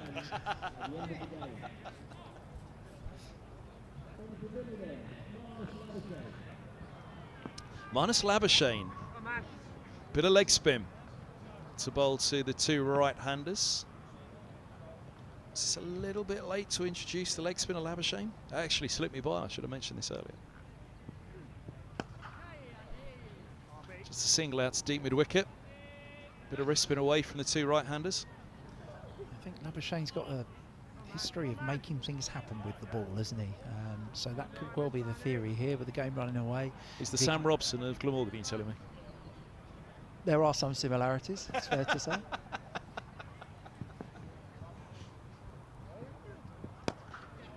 Dragged down to long on. A wide long on, and 4 it is. 14 to win from 22. Cracknell's on to 41. Yeah, I think that's known in the game as come and play on my side by Joe Cracknell. Ball outside off stump, and he's just dragged it into the left hand of long on for 4. He's been quite the find, Cracknell. I was saying how exciting for long-term watchers of Middlesex in T20 in particular. Goes again, and this time goes big. Same spot over the top. 6 runs down the back. with the pavilion steps up to the dressing room. Not sure who parked there. Hard will be in the mouth at the moment. Pretty dismissive from Joe there, yeah. And there's a Mini Cooper at the back there. I think it could be in a world of trouble. Mark Ramprakash is protecting it though, so. There it goes. This is the answer to my question of why they didn't bring Labuschagne on earlier. Yeah, wrist spinners to 2 right-handers. Yeah, you mentioned there about Joe. He's really taken to this format very, very well. An aggressive player, slightly different to every other player we've got.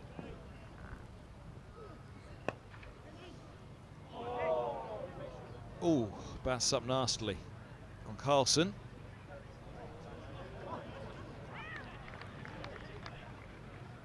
Obviously hurt.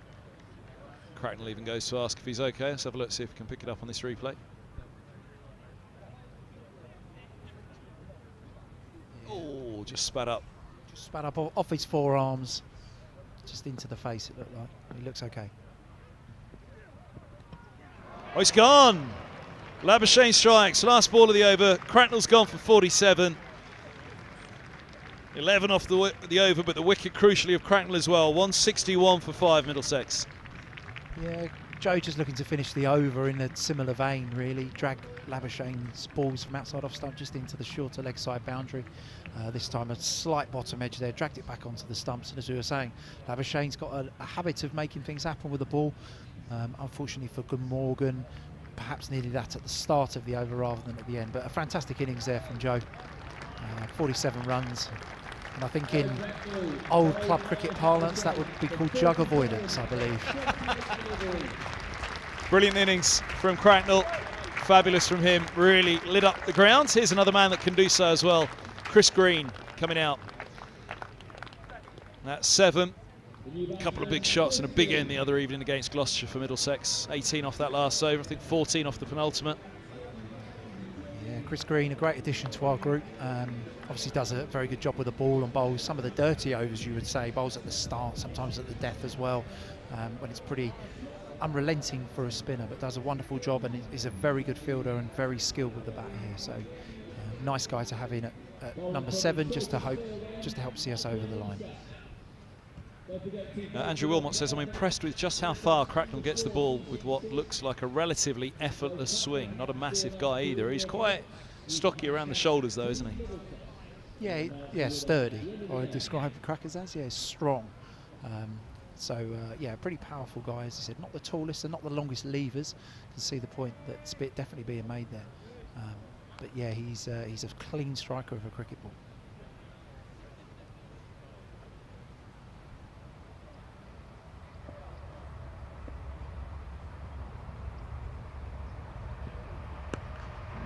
Nisa back on. Done for 21 off 2 for him. 8 to win for Middlesex.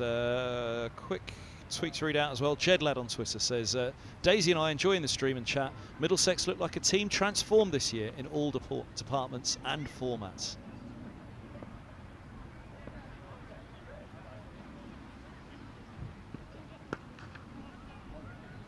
Top ball into the covers for Anderson on 15.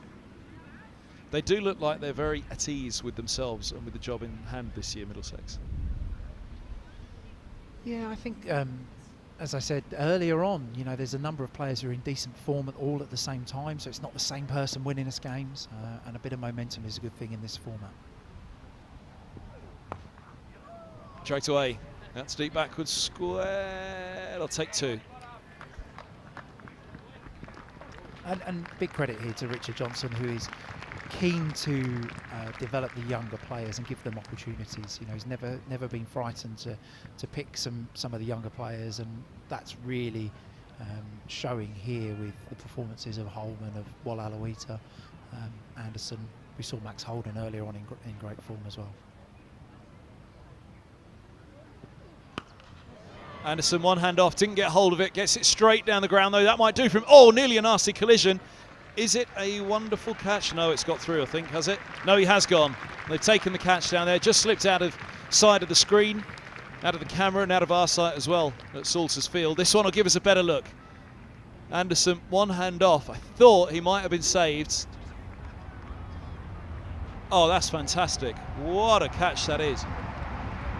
Fantastic. Hogan, superb. Yeah, that's gone very, very high. Long off and long on, converging on the ball, dropped probably equidistant between both of them. And a very, very good catch from Hogan there. Must be in his late 30s now, I would guess, Hogan. So a fantastically athletic effort there. Toby Rowland-Jones next out. Anderson Dunn for 17. Green's yet to face two batters on naught. Usually you're worried that that's going to be a spot of bother, but not quite in this instance. 2 batters on naught, but the England captain still in the hutch, ready, probably with a runner, I would guess. And Max Holden, I reckon, will probably have his pads on, ready to go out and run for him if we did need him.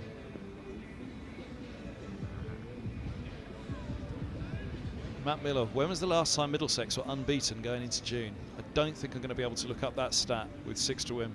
I think it was in 2020 during the COVID year.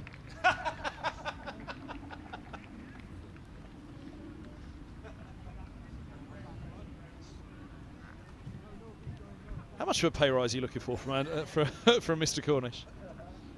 Oh no, we're just fine at the moment, just ticking along and playing some good cricket. So everyone's content as we are. Oh, that nips back.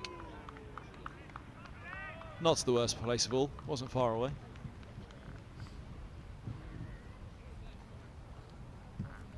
Just suggesting there to Green that it nipped back a little. 6 to win. 13 balls left.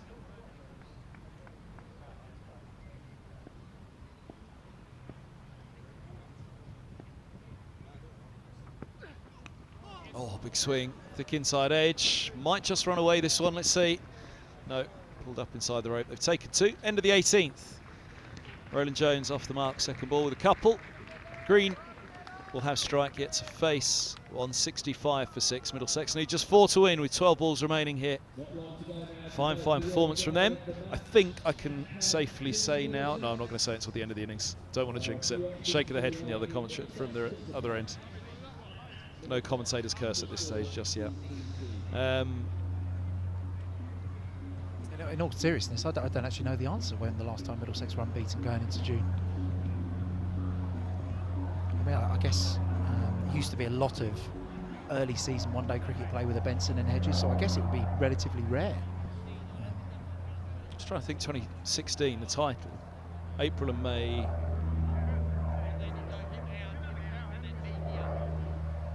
I'm trying to think when the first defeat was, 2016. That's going to be a job for tonight. There's 4 to win here. It could be over in one delivery. Steve Fletcher or Don Shelley will know, surely. One of them. Oh, it's Don Shelley's birthday today, isn't it? Happy birthday, Don Shelley, the Middlesex scorer. Thank you for reminding me that before we came off.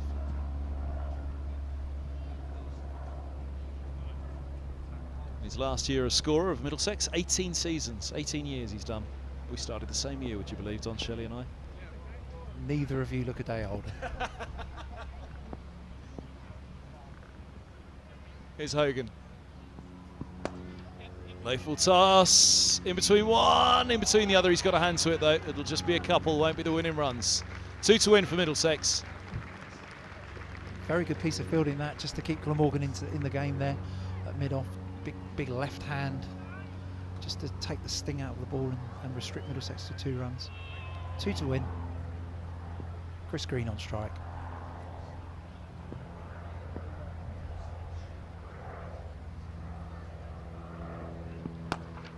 Green swings hard, this could be it.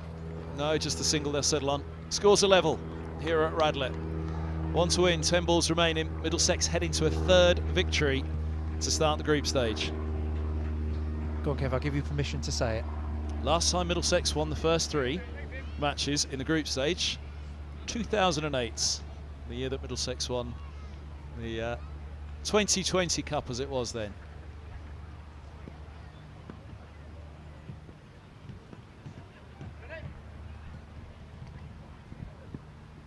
Oh, swing and a miss on that one. That gives you time to respond to that start. Where were you in 2008? I was around. I was doing little bits of coaching for Middlesex. A bit all over the place, really. Just sort of starting coaching and learning, trying to learn what I was doing. But that was a fantastic little run campaign that year, wasn't it, in 2008? And this has been a fantastic start for us in the first 3 games. I'm really pleased. Oh, you've got another ball to talk it through. That was a team that really came together, I say by hook or by crook, because that's disrespectful to the planning, but think of Dirk Nannes, Tyrone Henderson, Tim Murtagh, and then the spin twins, Kartik and Udall, who were a massive part of that victory that year, but also you had the youngsters emerging, Morgan, Milan. There was an irony. Was it Ed Smith had an injury and then didn't play, and Milan then came in and took his opportunity. Oh, it's a great stop at cover. 3-dot balls. 1 ball left to win it in the 19th. There was a tie in the Roses game the other night in slightly different circumstances, but you did tell me to say that stat, by the way. Everybody heard it. I take full responsibility.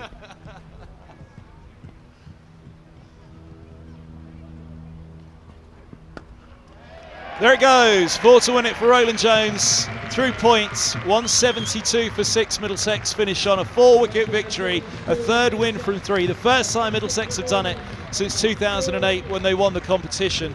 And Alan Coleman, that's another resounding victory here at Radlett for Middlesex. It is a pretty decent all-round performance there. Toby Rowland-Jones, who's finished it with the bat, outstanding with the ball again. 4 for 22 off his 4 overs. Backed up really well by the other bowlers, but especially Tilan Walalawita, 3 for 18 off his 4 overs. Exceptional figures to offer us that much control in the middle of the innings. So really, really pleasing performance. Some great batting there as well from Holden with 41 or 42 it was to get us moving. And then Joe Cracknell, obviously 47 there, just out before the end. But really pleasing team performance from everyone. And 3 from 3 as we move on to Hove next Friday.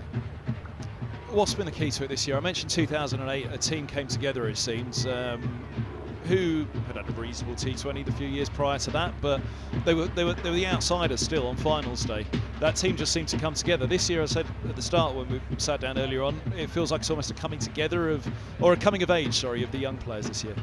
Yeah, a lot of younger players have stepped up, taken responsibility for their games and their performance, and Richard Johnson and Steve Eskenazi have really entrusted them to perform pretty well and back their skills in high pressure situations, and we very much, we've reaped the benefits of that so far in these first 3 games. We know 2020 is an unpredictable game, and we know that there are opposition players or our own players who could have a day out and really take a game away from us, but there's no secret. It's just hard work, some decent planning, and just players going out there and expressing themselves, and it's been great to watch. 2 youngsters top scoring, Holden 41, Cracknell 47. Walalawita with the ball was outstanding today with his 3 for 18, but Toby Rowland-Jones 4 for 22, and his performance in all formats this year, just game after game, he just continues to hit at the very highest level. He does it, and he's doing it with a smile on his face as well. After the game at the Aegeus Bowl on Friday night, Richard Johnson walked up to Toby in the change room and said, "You're really enjoying yourself, aren't you?" And you could see Toby's not always a man who's easily pleased, but he had a big smile on his face, and he's loving his cricket at the moment, and it's great to watch. I said that after one of the interviews. I think it was the Durham game. I said I don't think I've ever interviewed a happier Toby Rowland-Jones. Then at that point, so it had kind of struck me that it seems like, hold on a minute, this seems like a very different Rowland-Jones. He said it must be the relief of the injuries. Yeah, there's definitely a level of trust now that Toby's got in his body. Physically, he's worked incredibly hard, and I can't fault the work that he's put in technically on his bowling action across the last few years, but physically as well. He's worked incredibly hard, not only to get himself back from an injury or a series of injuries, but actually to be fitter now than he probably was while he was at his peak as well. So hats off to Toby for what he does. He's fantastic for us in the group. He's fantastic to have out there as a leader on the field, even though he's not captain. And yeah, I'm sure that all of the Middlesex supporters who are watching on the stream are enjoying him in action this year, because we certainly are in the changing room. Last thought, next game, Sussex away at Hove. I had to double check actually. Friday, I don't know what to do myself all week, but Sussex, it's a ground where a game went particularly well just the other day, 370 the chase, so heading for a 4th win from 4, Middlesex as they head down, or looking for a 4th win from 4. But Sussex up against Stephen Finn, Tamal Mills, they're not going to be an easy side to face.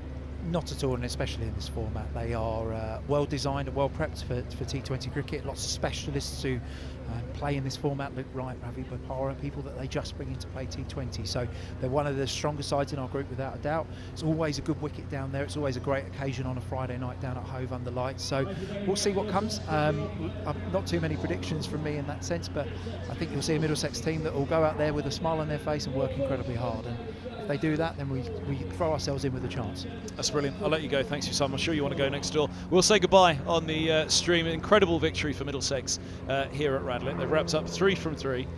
Final thought from you by the looks of it? No, just fantastic. What a great day.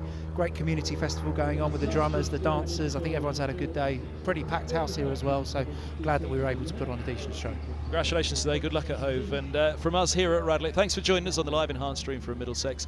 Check out the social medias for all of the reaction to this one and all of the previews coming up as well for that next game down at Hove. 7 o'clock start on Friday night on the south coast. From Alan Coleman, myself, Kevin Hand, all the team here at Radlett, very good evening to you all.